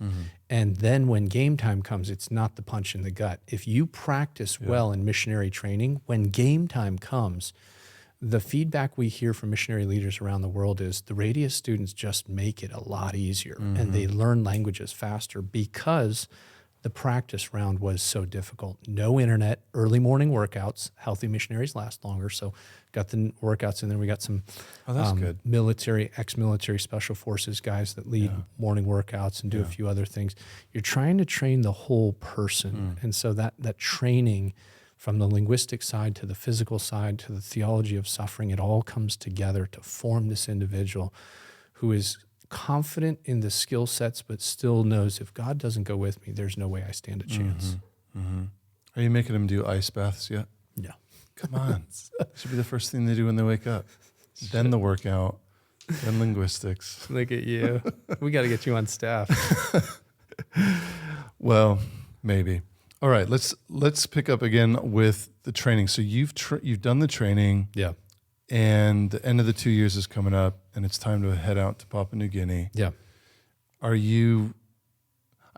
You grew up there. So what's going through your head at this point? how different is this going to be from being a kid to being an adult? Like being just a kid, you just had very little responsibility. Get good grades, don't get in trouble, make it through the school year, and then, make sure you make it back to the tribe, have a great hunt when you're back there. Going back as an adult, now I'm thinking about my son. I'm thinking about what people group are we going to end up among? What are they going to be like? How hard is that language going to be? How many years am I going to have to dedicate to translating the Bible there? All of these things, making it to the country, and then we start, and my wife starts learning the national language. If you're going to take the gospel to an unreached language group today, you're going to have to learn two languages. You're going to have to learn the language of the country and then the language of the unreached language group within that country. That's the one I'm dreading. The first one, I kind of got it because of my upbringing. So you already have a good foundation in... But my wife's got to get it because I want my wife right there linguistically with me. Wow. But she knew that going in. She knew it, and like I said, someday these things will all be accorded their right and true glory. But, But the dynamic is vastly different. So the way that children interact with one another is very different from the way that men interact with each other, or women even. And plus, you also haven't at this point yet been introduced to the tribe that you're going to be with? Have no idea. So who identifies that? How do you find that out? So New Guinea is this anomaly, Papua New Guinea. I won't get into the World War II history of it, but it has the most languages and cultures of any country on the face of the earth because of its geography and because of the cannibalism and the infighting that were there up until about the 1970s. And so it's got all of these little pockets. They're not large language groups. They're just in a couple thousand, a few hundred here, that kind of thing. But they have seen, a lot of them have seen when the gospel makes it into another context, it brings medical aid, it brings a whole change to the society. And so we had a list of 7 language groups who had been asking for missionaries for 5 years or more. They don't make the list unless they've been asking for 5 consecutive years. Oh, wow. And so when we learned the national language, when my wife got up to speed in that national language, they came to us and my 2 coworkers, 2 other families, and they said, here's the list, you choose. And based off of that list, we were going to go to a people group that had been asking for 12 years. And God providentially, the day we were getting ready to go survey that location, moved us to the YembiYembi. And we flew over the Yembi in a small 206 airplane, dropped a note out saying we're coming, landed at an airfield a few miles away, and then had to motor canoe, a long canoe with an outboard motor canoe for 7 hours, and arrived in Yembi, did 3 days of survey there, and decided after we popped back out, showed the pictures, video to our wives, sent pictures back to our home church. We think this is where God has us going. But it was sobering to see that list and how many years they had been asking. I mean, we know from Scripture, no one seeks after God, but these are open doors. I mean, just as open as it gets. It must just take a tremendous commitment to the sovereignty of God to not get very down about the fact that for 12 years, how many of those individuals passed away or never had the opportunity to have their language and therefore the gospel brought to them, or the scriptures brought to them at least, the way that you guys are doing. And you spent 7 hours on a motor canoe? Yeah, it was tough on the backside. That's a mission. I mean, the motor canoes are, so you got paddle canoes, which that's a whole nother story. So in YembiYembi, men stand and women sit in the canoe. That's just the law. So again, I'm 6'2", 215. I had to learn how to paddle a canoe standing up and then paddle when we would go hunting crocodiles, which is a whole nother animal. We can talk about that if you want. But the motor canoe, you're allowed to sit in, and it's wider, but it gives you an ab workout because every time you take a corner, you feel like the thing's about to flip over, and you're just terrified. You don't want to counterbalance. You'll throw off the driver in the back. But the most terrifying part for that first trip was as we get closer and closer to YembiYembi territory, we change out the gas can, like this about 5-gallon gas can, the last time we stop on a little sandbar. and we can hear the drums in the distance pounding out, telling everybody that we're coming. So you'd been spotted along the river already. Well, we dropped that note from the airplane, and we don't know if anybody could read it. It was not in their language; it was in the national language, and we don't know if anybody spoke the national language and could read it. But they knew either from the motor canoe hearing it coming from a long distance away, or from the note. But they're just boom, boom, boom, boom, boom, and we don't know the drums, but. You just don't know. These were a dominant, hostile people group that had cannibalized and beaten down all the surrounding language groups. And yet they'd seen what had happened in this other people group, the Basodio people, and they said, we want that. We want whatever happened there to come into our village. And so they'd been asking for 7 years, and we were coming to see, is this where we want to give the next 15, 20 years of our life? How many of you white guys were on the canoe?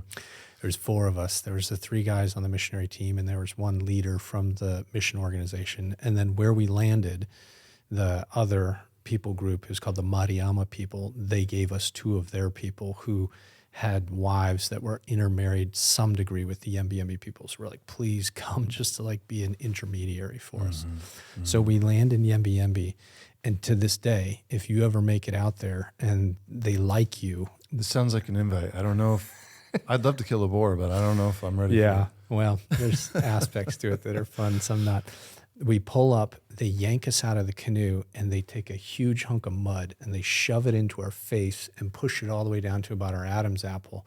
Then they take diced up flower petals, whip those at our face, sticks to the mud, and now we're beautiful. Now we're ready to come into the village. And now we were released, and everybody's kind of welcoming us as we walk into the village. But it's just like, what just happened? I mean, you literally get yanked out, and it's just wham, wham, wham, and things are happening fast, and you're going along with it. But it's still the wildest greeting. I mean, and you land at the airfield, so we ended up building an airfield, so we don't have to motor canoe anymore. But yeah, we've had pastors visit, and we always have to prep everybody. Hey, this is what's going to happen. They love you. That's what this means. They still do it at the airfield? Yeah. Especially if you're a Christian, because now the church will meet you over there. Yeah. And when we did the New Testament, so there was a documentary done about when we dedicated the scriptures in YembiYembi, and the Yembi church said, we want the mama church, the elders from my church in San Diego, from my coworkers' church in LA, to come over and to present the scriptures to the daughter church. And that's what happened. We told them, listen, Americans don't really like having mud shoved in their face. And they, no, that can't be. No, it is, I promise. They said, well, what do we do to make them look beautiful? I said, put it on the outside of their face. And so if you look at the final chapter of that documentary, you'll see them prepping people's faces, but trying to they had to be restrained dramatically. I don't know, man. If I really ever went out there, I want the motor canoe experience. And I want the full mud in the face. Okay, well, we'll order it up. I'm totally serious. Yeah. Like, why would you want less than the best that they have to offer? You'd be surprised. Yeah. It's a little bit startling. I mean, if you don't know it's coming, it can be a little off-putting. But it's something. Was there any, I'm sure there was, but any fear in you of like an not Elizabeth, but I'm forgetting his name. Elliot story. Jim Elliot. Jim Elliot story. Getting. No, I don't think killed right there when you meet the tribe. I mean, we had enough people that knew that we were going in, and these. So there had been like initial contact, and they had asked for this. They had asked, and so if they're asking, then they know. Okay, we got to treat. I mean, we were treated unbelievably good for especially the first 2 years. Mm-hmm. When we arrived there. And they see that we're coming. We promised them we were going to do 4 things. We're going to learn your language and culture because the message we have is too important to get wrong.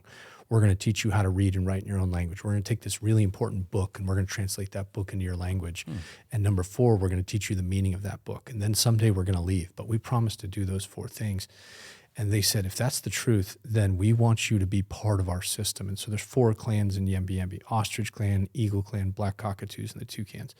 And they had us all adopted into these clans. And we got new fathers and mothers. My only son went from being an only child to having 17 brothers and 13 sisters in one day. Wow. And just this idea. And that's like God, the providence right there, right? Please. I mean, as a dad, you're like, couldn't have even asked for. Yeah. I mean, wow. Yeah, it was, they found out how we'd been married over here. And they said, you think you're married, you're not really married. Like your marriage isn't real. And so when my wife moved in, I built the house, like got it mostly livable. She comes in first day, her Eagle Clan sisters take her off, decorate the tar out of her, bring her in, and we get married right there. Like had the special black vine, they tie your arms. Then we hear 3 months later, the wild boar thing, we got to do that. Like there's just all of these steps to become YembiYembi for the sake of the gospel, so that it would come from somebody that they knew, from a family member, from somebody that fit into their world. And so these are just seismic things. Now they're great to talk about, but back then it was like, I'm prepping my wife over the satellite phone. Hey baby, they're wanting us to get remarried. So just brace yourself. They're very excitable people. You're going to love them. They're going to love you. It's going to be great. And she's, what are we doing? Anyways, it was day of days. The more you talk about her and all the stuff that, not you, but God put her through, I'm like, that's a pretty awesome woman. She's like, incredible. there's all this talk these days about, cultural appropriation. But this, what you're telling me, sounds like that's the way to do it. Oh, please. Like they want you as part of them. Well, they're pushing us into They're this. like, you got to do this and you got to do this. And it's all these things that in our culture today, it's like, I mean, we wouldn't consider that making you a new person in a way. It was like you're getting a rebirth and a new family, and then you receive new family members and relationships. And well, you're getting a real identity in their world. Like they had people that they would classify as outsiders and insiders. And outsiders were the European tourists who would land on helicopters, and they would trade with them for artifacts and different things like that. And then they would leave an hour later. They were like, you're not those guys. So if you're not those guys, you're part of us. And so if you're going to be part of us, we got to take this. Like we've got to know where you fit. In YembiYembi, it's an insult to call somebody by their name. They call everybody by how they're related to them. Brother, sister, mother, cousin, second cousin, third cousin on my mother's side. So we've got about 3,000 people, and we had to figure out over the next 6 months how we're related to everybody because we've been adopted into this system. Yeah.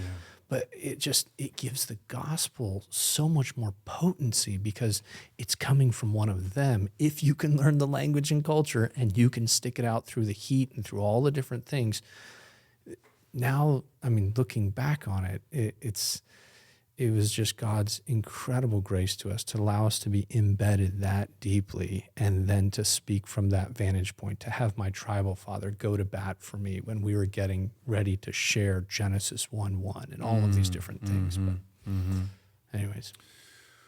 Wow, man, there's so many more questions I want to ask you. What was the one I just had on my mind? Oh, yeah, so you described these 4 things that you had promised them, but they all seem to have to do with language. But you had mentioned earlier about tribes being interested because of more like practical things like medicine and whatnot. So actually it's on your website. I think you talk about how there's this danger on the Radius website. There's this danger of missionaries going into a place and just being overwhelmed by just the physical needs of the people. Yeah. That then over time, the mission becomes more about those things versus the gospel. Yeah. And so there becomes an imbalance that happens, or even the worst case scenario, the gospel gets set aside indefinitely, and it's all about this mercy mission, I guess would be a good word. Yeah, mercy ministries, Yeah. So would you say that's something that sets Radius apart in your training program? We have a high emphasis on church planting. And if you're going to plant a church, you have to have converts. And if you're going to have converts, you're going to have a clear gospel message. And so we're really going to put a high priority on language and culture fluency for the sake of the gospel. If you're going to be fluent, I mean, think about you and me. If we had a guy from Albania and he came in and he could speak English at a 2 to 5 year old level, and he wanted to mess with our worldviews, he wanted to talk to us about the most eternal, most significant thing ever, talk about our cosmology, where we think we came from. We wouldn't give him the time of day if he can't speak our language fluently, if he doesn't know our culture, he doesn't know our background. We'd pat him on the head, let him keep going on. But if he learned our language, if he could speak fluently, if he could form an argument, if he could use metaphors, if he could use illustrations from our culture, this is an individual that I'll give an opportunity to listen to, especially if I know he went through all of that just to give me that message. Yeah, but why is it appealing to them? Let's set the medicine and the practical stuff aside. The four things you said were all language and text and message based. Yeah. So why do they care? Why aren't they just happy to be like, hey, for centuries or however long we've spoken this language, we're fine. Yeah. We don't need our language translated. We don't need texts. Life runs the way it has for a long time. And it's like, don't break the system that's working. Yeah. Why do they care about this message and what you're offering to them? Why do they care? It's a great question. They didn't really care about us learning the language. They didn't really care about the translation, the talks, like whatever. You're bringing the medicine, the little white pills that are going to help our babies start living, and you're going to help our women make it through childbirth. Like we had a huge... So those are major issues for them? Big. I mean, just massive. But then this middle one where you're going to teach us how to read and write, because they knew everybody out at the towns was laughing at them. They were one of the last peoples that didn't know how to read and write. And so we started teaching them how to read and write. And later classes, we would teach them the national language as well. Oh, okay. And that ability to be able to read and write. And then we would produce, my coworker was brilliant. He would produce these certificates with their name. And then you've got like the principal of the school, and that's him. And then the vice principal, and that's me. And this little gold stamp with the symbol of Papua New Guinea. Some of them went out there and got driver's licenses based off of these literacy certificates. That was a huge boost to them. And then what is the material that they're going to practice reading and going to start getting better? Well, it's going to be this. We're going to start bringing this in as early as possible, even before they're being taught this. We want their diet to be heavy in Bible. We're going to produce other resources, animals of the Bible that they'd never heard about, camels, donkeys. What in the world are those? Customs of the Jews, because you're prepping them for the message of life. But this book is going to be heavy on their diet. So later on, when we had a church, we would do like small business accounting classes, because they're going to have to interact with the world outside someday. We would do classes on how to do a job interview, but every class emanates from the YembiYembi church. And so if you're going to take the small business accounting class, you're going to have 5 verses a week that you're going to have to memorize. Believers and unbelievers. If you want to graduate from the class, you got to memorize verses. Just everything emanates from the church, but they don't know it yet. But through literacy, it's going to be the gateway to the gospel, because as they have readers, when we told them, okay, we're going to give you some talk, it's going to come in about 6 months. This is after we know the language. We've got some literates. We've got some scripture translated. We're going to teach you where your dead people have gone. We're going to tell you where all the races of the world came from. We're going to tell you the one who created all of these things that you think you have the answers. And we had done good study to where you had answers for this, she had answers, but they didn't line up. Who's right and we're going to give you the answers to all that. And they said, this talk is way too big to just do on the grass somewhere. We have to have a house where we can all meet. And they called it the teaching house. And to this day, we don't have a church building. We have a teaching house, and the church gathers in there. But we had about 1,000 people coming out every day when we were teaching from Genesis 1:1, because this talk was way too big. We're going to talk about these things, where we go when we die. Oh my goodness. I mean, guys are scared to death, like we were talking about. When the darkness comes at night, somebody's died at night, and now their spirit's going around the village looking for people. Terrified, out of their mind.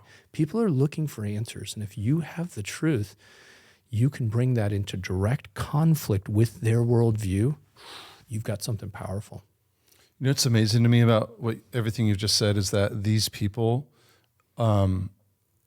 and I would say as a Christian, because they are made in God's image, are thinking these same big existential thoughts that we, in our Western call philosophy and, theology and whatever, these big words that we use. And, we know Kant and all these others. And it's like, well, the questions Kant was asking, or Nietzsche, or Barth, or Luther, these men who just had thought profoundly on a deeper level, they're doing it in Papua New Guinea. Now the answers they're coming up with are boundaried by what they have available to them, which is a lot less than what we have now, which is this whole legacy of Western culture and whatnot. But it's the same questions. It's exactly There are people just like we are who are asking the same simple questions about life, death, eternity, God, what's in the darkness. Amen. Yeah.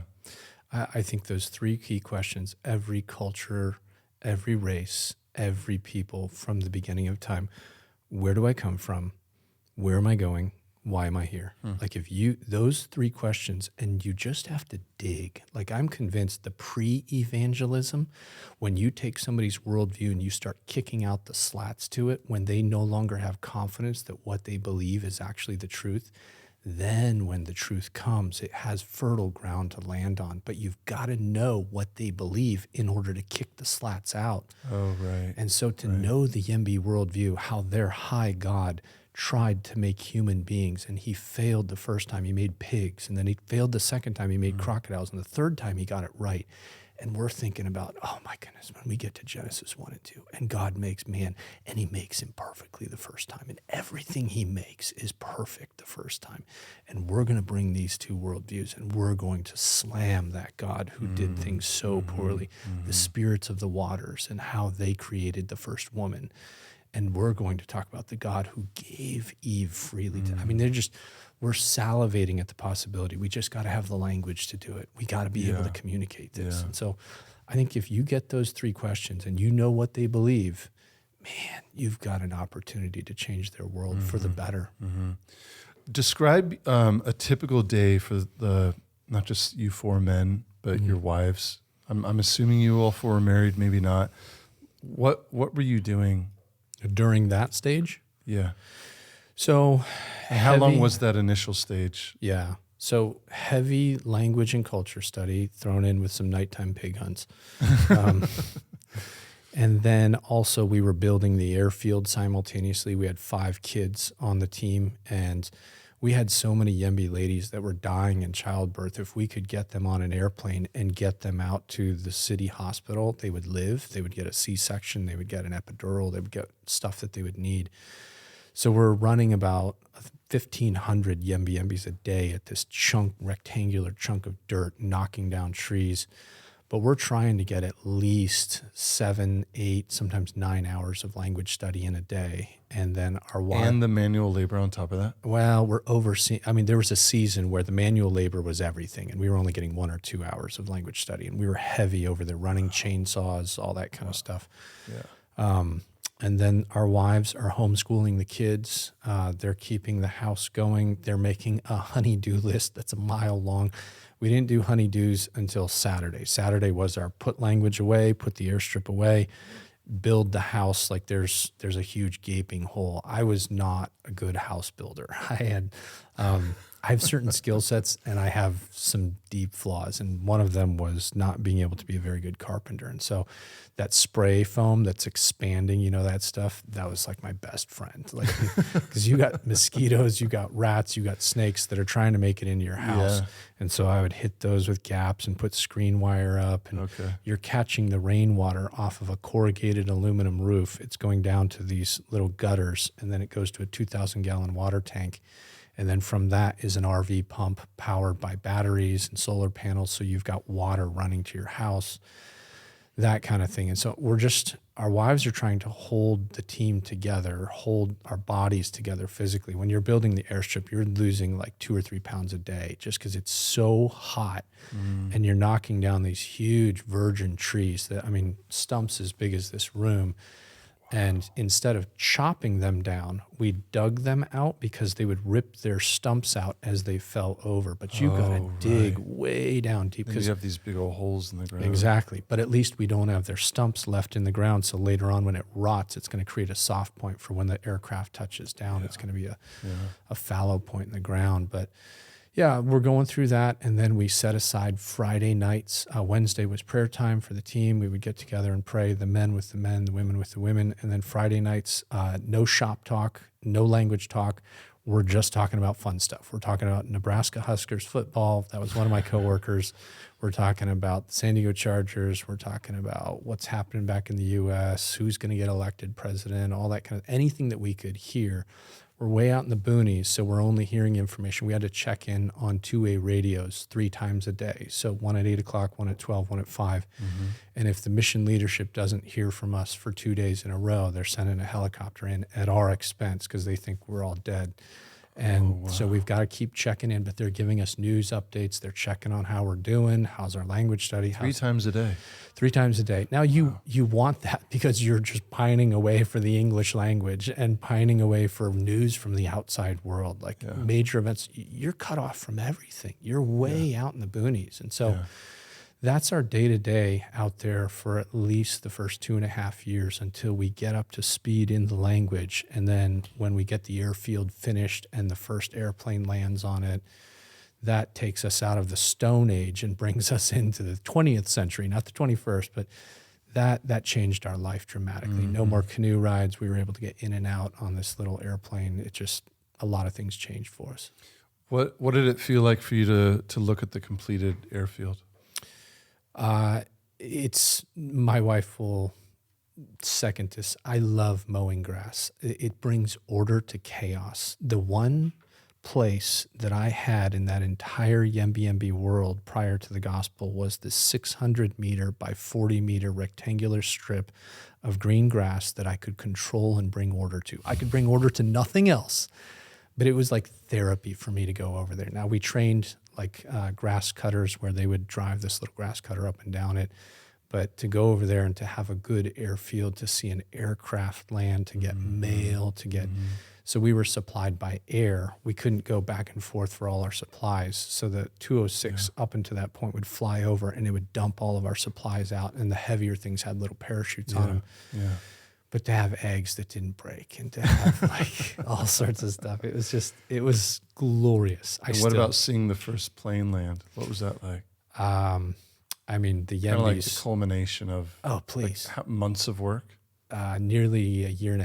Yeah. Wow. Just when that thing landed, I mean, I almost cried. Like I was so excited. I would have cried, except the Yembis just went nuts. Like they took off to the jungle because it was terrifying. I mean, 206. Oh, they were scared. Oh, because it was the loudest thing they'd ever heard. They'd seen them fly overhead, of course. Yeah, because the closer we got to the building, like the pilot would hype us up. When he would go to a neighboring airfield and he knew we were working on this airstrip, he would come down and he'd drop like 20 feet over the trees. And then when we get the trees lower and we're working on the ground, wow, just flying. And he'd do like 2 or 3 passes and everybody's cheering like someday. He lands and then he turns the airplane around and he's got to hit the throttle a little bit more. And I mean, guys just take off into the jungle like they're gone.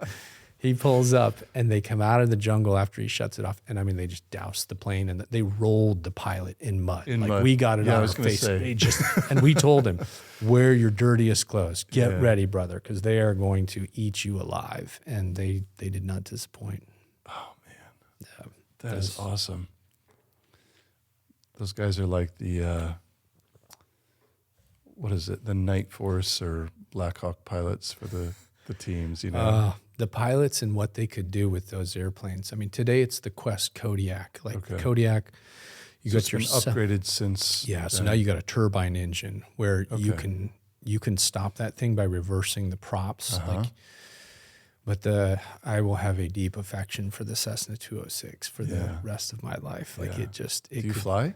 They would let me like mess around with it when we were flying, but nothing substantial. I'd love to keep asking you more questions about that time, but I really want to get to what you're doing now. Yeah. And if you could just tell me how much time were you in country in that capacity, and maybe touch briefly on how long it took to get the language transcribed, and these key like moments in that timeline. When was the gospel first presented to them? When did your elders come out and do that ceremony? Like, give us kind of the timeline. How long was all this taking? 13 years. Oh, that's a long time. Yeah. So moved in 2003, learned the language in 2.5 years, started presenting the gospel January 5th of 2008. Go from 2008, teach for 3.5 months, and then April 21st, 2008, Day of Days, where we present the death, burial, and resurrection. And again, we've got a large crowd coming. And I've talked about this on other shows. Our guys saw Genesis chapter 3, rightly so, as the focal point of everything. And so when we present Genesis chapter 3, the fall of mankind, and someday there will be someone coming who will make things right between God and man again. The next day we get into Cain and Abel, and one of the Yembis stands up in the back, and the Yembis are very bold, kind of aggressive people, and he yells from the back, stop the talk. This one that you speak of, Cain, is he the one? Already at Cain, they're asking. Cain, they're asking because we spent days on Genesis chapter 3. You know why your women have pain in childbirth? You know why we bury so many mamas here? Why from dust you came, to dust you will return? Why from the sweat of your brow you're going to eat the rest of your life? It's all coming back to Adam and Eve when they ate the fruit. And the Yembis saw their ancestors in Adam and Eve. So they can make that connection very closely. Because we've gone through Genesis 1 and 2 and the goodness of God. This God is so different than your gods. This God, and they started to fall in love with the creator God. We had all of the foods of the YembiYembi world. They've got 17 different kinds of bananas, like 10 different kinds of sago. We lay them out on a huge motor canoe, flip it over on its back. Then we flew in foods from Australia that they'd never seen in their life. Peaches, pears, oranges, apples. Slice them up to where 1,000 people can all have a taste. Oh, interesting. Why does God make such wondrous creations? Does God eat food? No. Why did he do this? Because he loves you. He loves me. And they start falling in love with this God. And we get to Genesis chapter 3, and we're acting out the fall of mankind. And they're yelling, they're insulting Eve as she's thinking about the fruit. And I'm Satan when we're acting this out. And they're saying things I can't say in the podcast. Was Nina Eve? No, because we're married. It was my coworker's wife. And she's Eve, and I'm Satan, and I've got this blood, and I'm whispering to her, Eve, just take the fruit, and your eyes will be open, and you'll be just like, and guys are, hey, smart lady, look at your belly. Where did that food come from? God is good. Don't do it. And they're just yelling, insulting the child. And she reaches out, grabs the fruit, and then we start teaching on the ramifications of the fall. And it was like this calm, this quiet fell over everybody.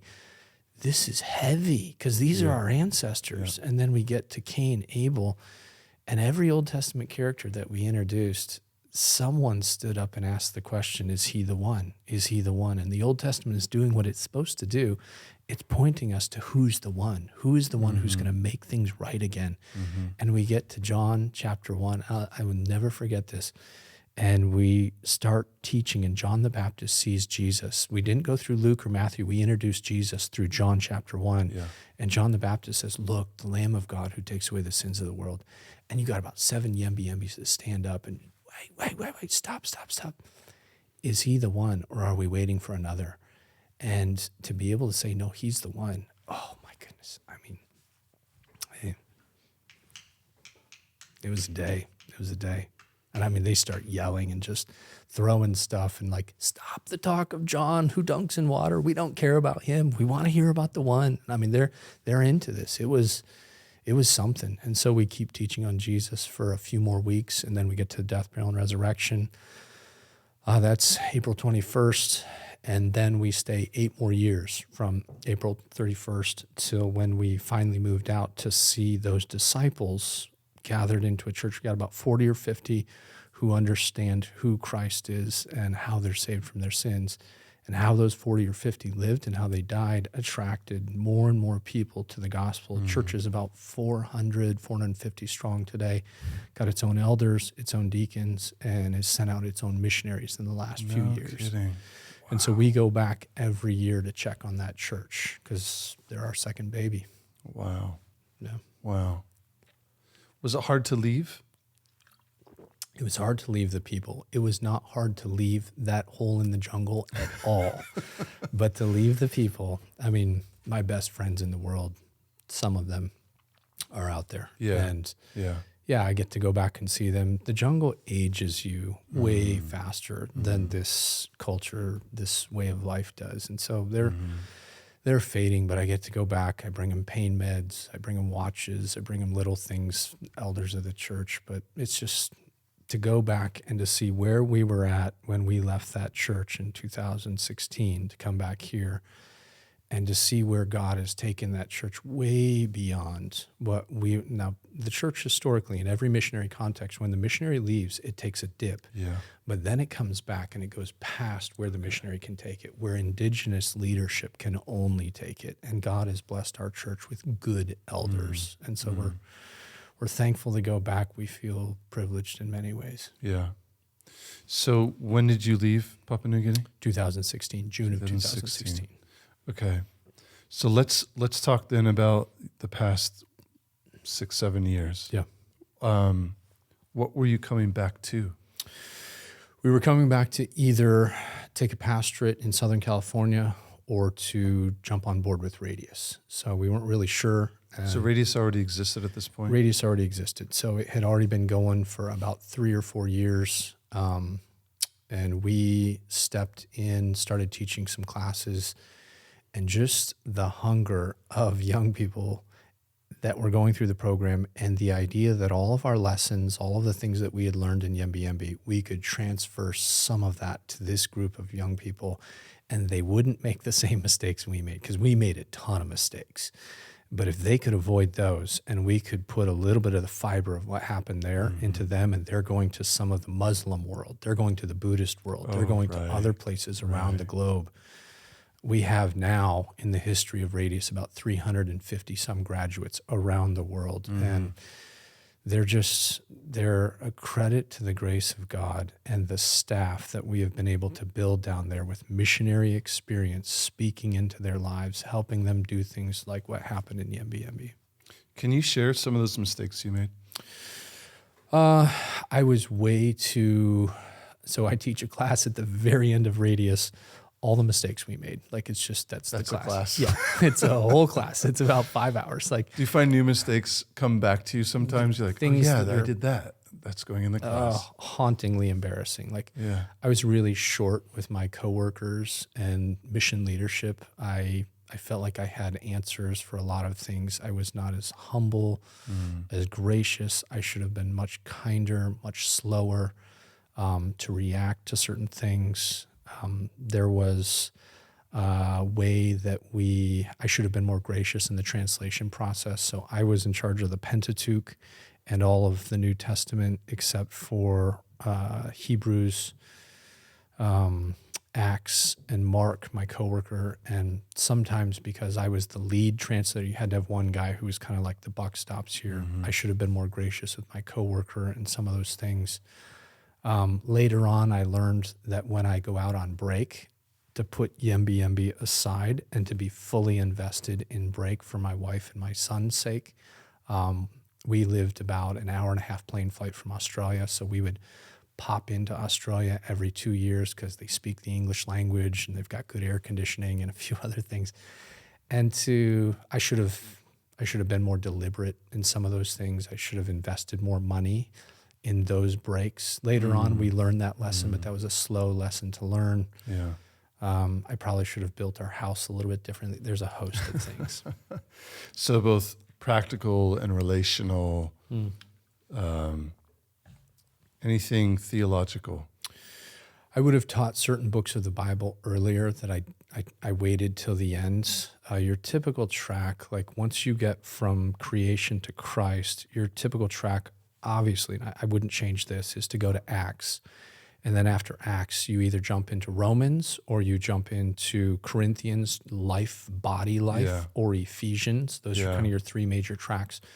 So wait, outline this again. So you've got kind of Old Testament. Yeah. Then you go to gospel. Yeah. Like meaning one of the 4 gospels. One of the 4, or like a merger of them to where you're getting the life of Christ. And then you go into the establishment of the church. Exactly, in Acts. And let me guess, you would have put Romans before Acts? No, I probably would have or I wouldn't have taken such a deep swipe at Romans the first time. Okay. I would have probably hit it, and I would have come back to Romans 3 times instead of trying to, for brand new believers who had been going through the narrative. Now I hit them with heavy theology. I should have gone, here's the highlights of Romans. Here's where Paul, this new guy that we got introduced to in the book of Acts, here's one of his major letters. And then we're going to come back to Romans in about 6 months. And then we're going to come back to Romans in 2 more years. And just every time ice cream scooping it just a little bit deeper. But I was just thinking that there's so many places in Romans that come back to that Genesis story. Amen. Yeah. Like Romans 5, Christ is the second Adam. And there's so many other examples where Paul is like, this, you remember all this back here? Look at this, and but yeah, I see what you're doing with that, where you're trying to more like a drip feed than just going like Romans, you know? Because some of them, now you're starting to see leaders emerge, and we needed to get to 1 Timothy. We needed to get to we need to get to the pastorals. And we needed to talk about when Paul was in jail and he wrote books from jail, because our first baptisms were Armageddon. I mean, they were brutal, because when you get baptized in YembiYembi, you get up, you give your testimony, and then you say, I'm turning my back on the ancestor paths, and I'm accepting the path of the bridge man. The bridge man is the one who takes us from Satan's side to God's side, from death to life. Jesus is the bridge man? Because we didn't have a savior term. They didn't have a term for savior, so we came up this bridge man. So in Yembi, when you're crossing rivers, they have these big trees, and if you got sick people, old people, they name a guy who throws people on his back, and he carries them to the other side. And what a visual, man. Yeah, and so they've got this ready-made term, and they call that guy for that day the bridge man. That's what is say it in Yemeni? Kinoknima. Kinoknima. Yeah, the bridge man. Kinoknima. That's such a powerful. Oh yeah, and then you take that, and the only job, and this is what they say. They will literally say this to people: your only job, if you're being carried to the other side, hold still and keep your mouth shut. You don't add anything to this. If you add to it, we're both going in the water, and then you're probably going to die, because the rocks are going to roll you over, and you're going to get chewed up by that. But the bridge man will get you to the other side if you hold still and you don't help. And just the idea that we had nothing to our salvation. Like it was this double entendre that would just work for us. That's so much better than like the footprints poster. I know, exactly. Like you should make new posters showing this, cavern with a tree across it and a guy carrying someone. I mean, that's gospel right there. Oh, I know. It was, Anyways, I wish I would have taught certain things different. I benefited. I stood on the shoulders of other men, like the whole acting things out, the whole spending a ton of time in Genesis 1, 2, and 3. That was from other missionaries. I mean, there was very new, creative to us. Other missionaries, we benefited from that. And that's another reason why I'm so big on missionary biographies. Man, to learn some of these lessons, maybe not the tangible church planning steps, but the perseverance, the way that they raise their children, some of these things, they're really helpful. So you were teaching for Radius, which then eventually evolved into you taking over leadership of the organization. Yeah, so I taught for about 6 months, and then January of 2017, they asked if I would take on the leadership of the organization. So at that time, we had one campus in Tijuana, and we were looking to expand, but not lose kind of the quality-quantity conundrum that if you grow too fast and you grow if you're looking to add numbers too quickly, it will be the death knell of you. And this is honestly where I thank many of the Banner brethren, Ian Hamilton in particular. Okay. Ian has been a kind mentor to me and another brother, Chad Vegas, and my father, who has been involved in this in some serious capacity. Ian really, and I love the Banner DNA. If you ever go to a Banner of Truth conference, like if it's too big, they failed. If there's too many people that attend, they see that as, we probably screwed something up. Yeah. But if the Banner DNA is being taught from the front, it's going to attract certain individuals. And so that's really some of the model that we took Radius to. They have the best corporate offices of in Carlisle? in Scotland. Oh, right? in Scotland. Oh, I thought you meant the U.S. Yeah, the Scotland. Oh no, facility. is it Carl? So Carlisle's Pennsylvania. Oh no, I meant in the UK. Yeah. Yeah, when we were filming Revival, the documentary, Yeah. we interviewed Sinclair there, Ferguson. Please. Yeah. And I'm just like, oh, I love these buildings, Yeah. So this missionary series that we're putting out with Stephen McCaskill. Yeah, talk about that a little bit.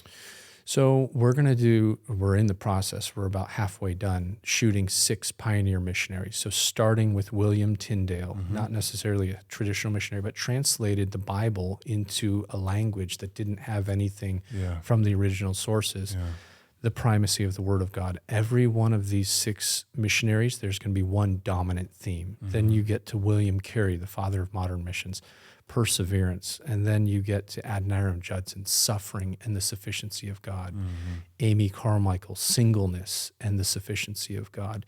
Hudson Taylor, culture and language fluency, the first one to say, we're going to start looking like the Chinese. We're going to shave our heads and have the queue and all that.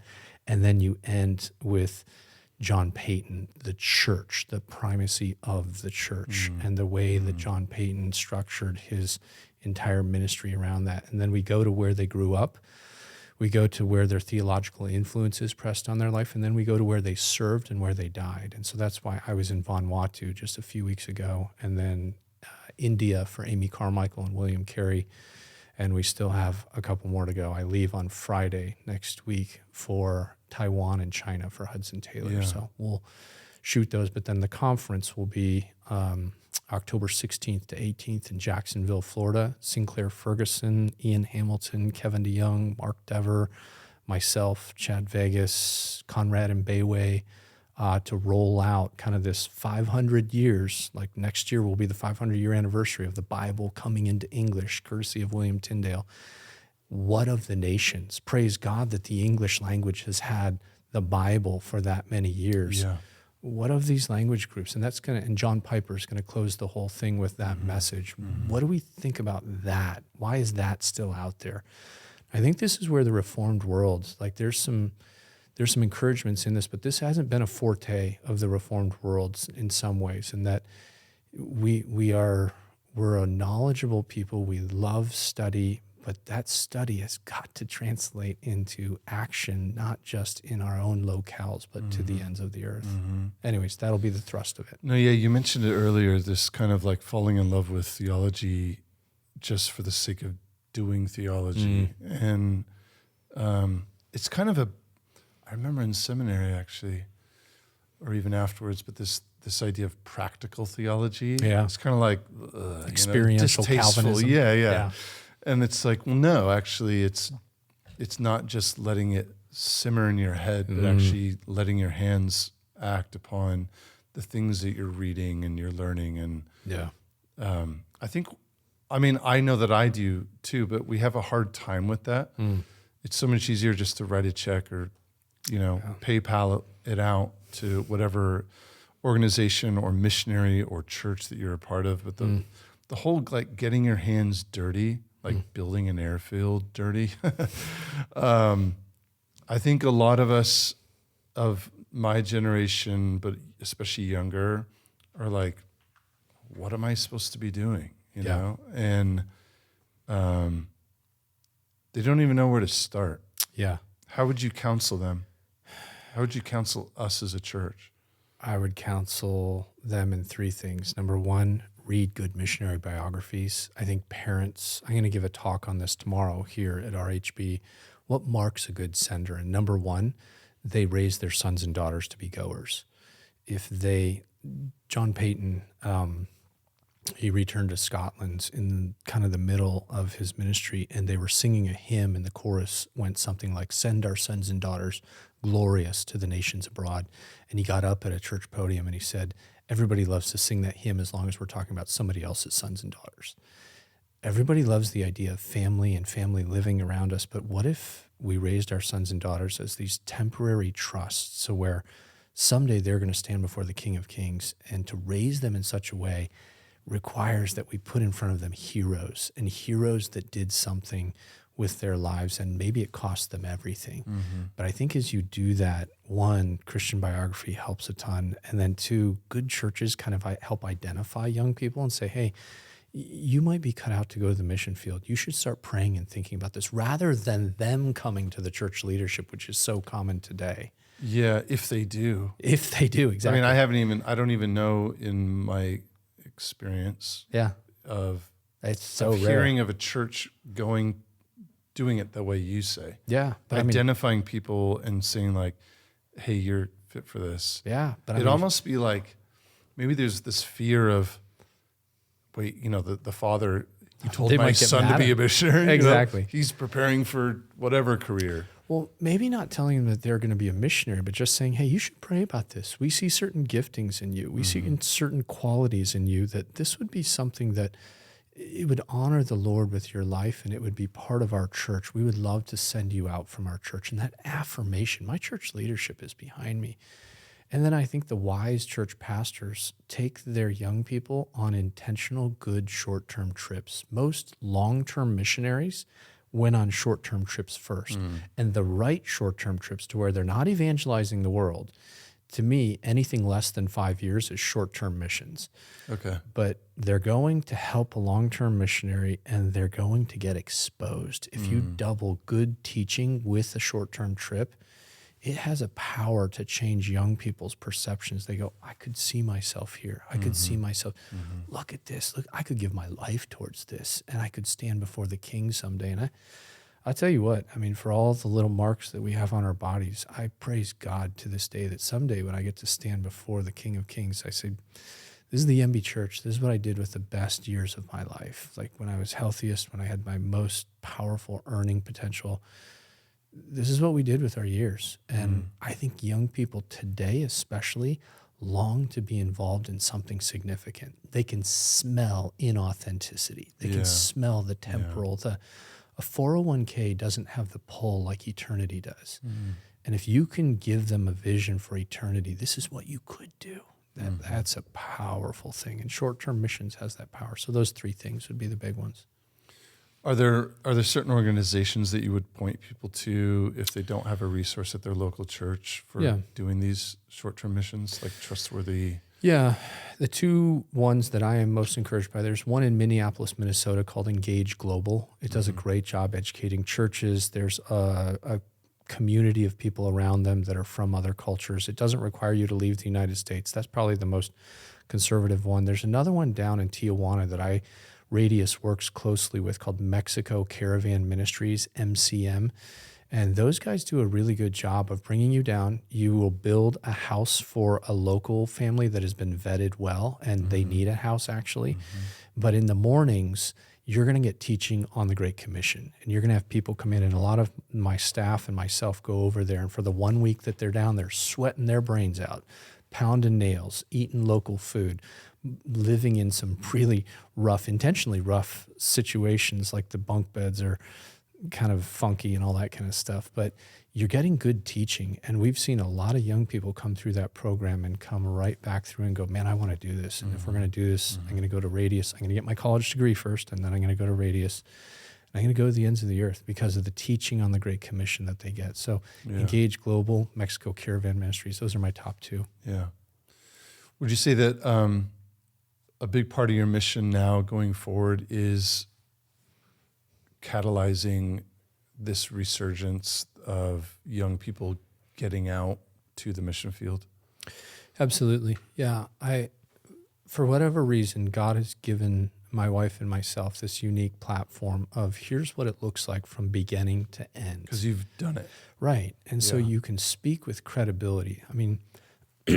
People want to be coached on a basketball team by somebody who played in the NBA. People want to have Navy SEAL guys who went and did this stuff come back and tell them how to walk down a dark street at night. Like this experiential knowledge is a premium, but I think you couple this experiential knowledge with good theology, and now you've got a young person who is really ready to go to the field as much as you can be ready. There are no situations where we go, wow, you're fully equipped.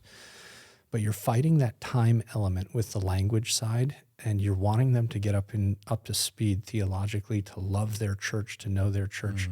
But I think God has given us this unique platform for this stage in life for whatever reason. And there are so many good seminaries and colleges, universities, and now churches and even denominations that are going, we want to get to the ends of the earth. And not everything is the ends of the earth. This understanding that missions is not evangelism. They're not synonymous. Those two terms are not the same thing. We're crossing barriers. We're crossing geographic and most often linguistic barriers to get to these people that still have nothing. There are other things that are good to do, but surely we should give some of our attention to this. And I think there's an awakening happening in missions and in churches today. Yeah. Well, I mean, to wrap this up, it's pretty special, I think, what Radius is trying to accomplish and what you have done, what other missionaries have done, specifically speaking about this focus on the indigenous language, because buildings fall down, medicine is consumed very quickly, even helping with childbirth, which is incredibly important. I mean, let's face it, we all will die someday. Yeah. What's most interesting to me, at least from this conversation, what you've been telling me about the work that you've done, is that you're giving these people the gift, yes, of the gospel. Yeah, like number one thing, absolutely. But also you're giving them something that's not physically tangible in a way, but will have an enduring legacy for many, many generations, perhaps by his grace until the Lord comes, which is that they can communicate beyond just the simple audible, but now to written text, reading things. I mean, it just opens up doors for them in terms of livelihood and hopefully peaceful relations with other tribes, and it lifts them up in so many ways. Exactly. Well, the gospel betters people's life every time. Like it maybe brings a pain to it, but it's always going to be a community thing where we see ourselves as the beneficiaries. We have the hope of glory now. And then if you have a peaceable society that's somewhat at peace with the gospel, like a country like that, it's going to help them to work together. It's going to help the clans to start working together. We brought in a cocoa fermentary, and they planted cocoa beans, and they started drying it on the fermentary is basically a big drying rack, and then selling the cocoa beans. And the church runs this so that now we're gone. We don't have the money to pay. We're not going to send money over there to fly somebody out, but the church has its own money to medevac women who are in pain in childbirth, and people that got bit by a snake and things like that. And there's good missionaries should think about the physical as well as the spiritual. There's a reason why Jesus healed human bodies and brought the message of life. And I think that's a good lesson. But above all, I mean, our guys, they don't fear the dark anymore. Like they go hunting at night. When somebody's died in the village, they have complete peace. This is the radical difference. If you want to see the tangible difference between the believers and unbelievers in YembiYembi, the believers walk around at night after somebody's been buried, and they have no fear of death. The way that they died, the first believers died, was what attracted so many people to the gospel. It made a difference in the way that they lived, and their women started living. It was wrong for a man to kill a boar and to give the meat to his pregnant wife because he would lose his hunting ability if his pregnant wife ate meat. We have all these anemic women who are dying in childbirth. But now the believers say, no, only God controls who gets a pig and who doesn't. And their women are starting to be healthy, and they're living this difference in the way it tangibly works out in their life. And there's so many instances of that. But the gospel frees us from fear of death, fear of pain, and it gives us a hope for eternity that nothing else can. Amen. Amen. Brooks, it was such an honor to have you on here, man. I mean, again, I could keep talking. I have so many more questions for you about time from the field, but it sounds like you guys are starting your own podcast. So tell those stories, man. They're inspiring for guys like me who are maybe a bit past the language learning stage. But I'm sure for a lot of young men, I can remember what it was like for me, just, being told, here's the path of your life, but thinking, isn't there something more? Yeah. More adventuresome, more exciting, and more ultimately eternal, or of eternal significance would be the way to put it. But yeah, for anybody listening who wants to become a boar hunting language gospel preacher Or deer hunting. My goodness. yeah, you want I've to never come with done me? We'll bring a spear and you teach me your technique, and maybe we'll get Please. something. Yeah, maybe someday. Probably not. I'm more into like sushi and other things, but that's another story. Thanks for coming on, man. No worries, Really brother. a pleasure to meet you. Yeah. Yeah. All right. God bless you, brother. No worries.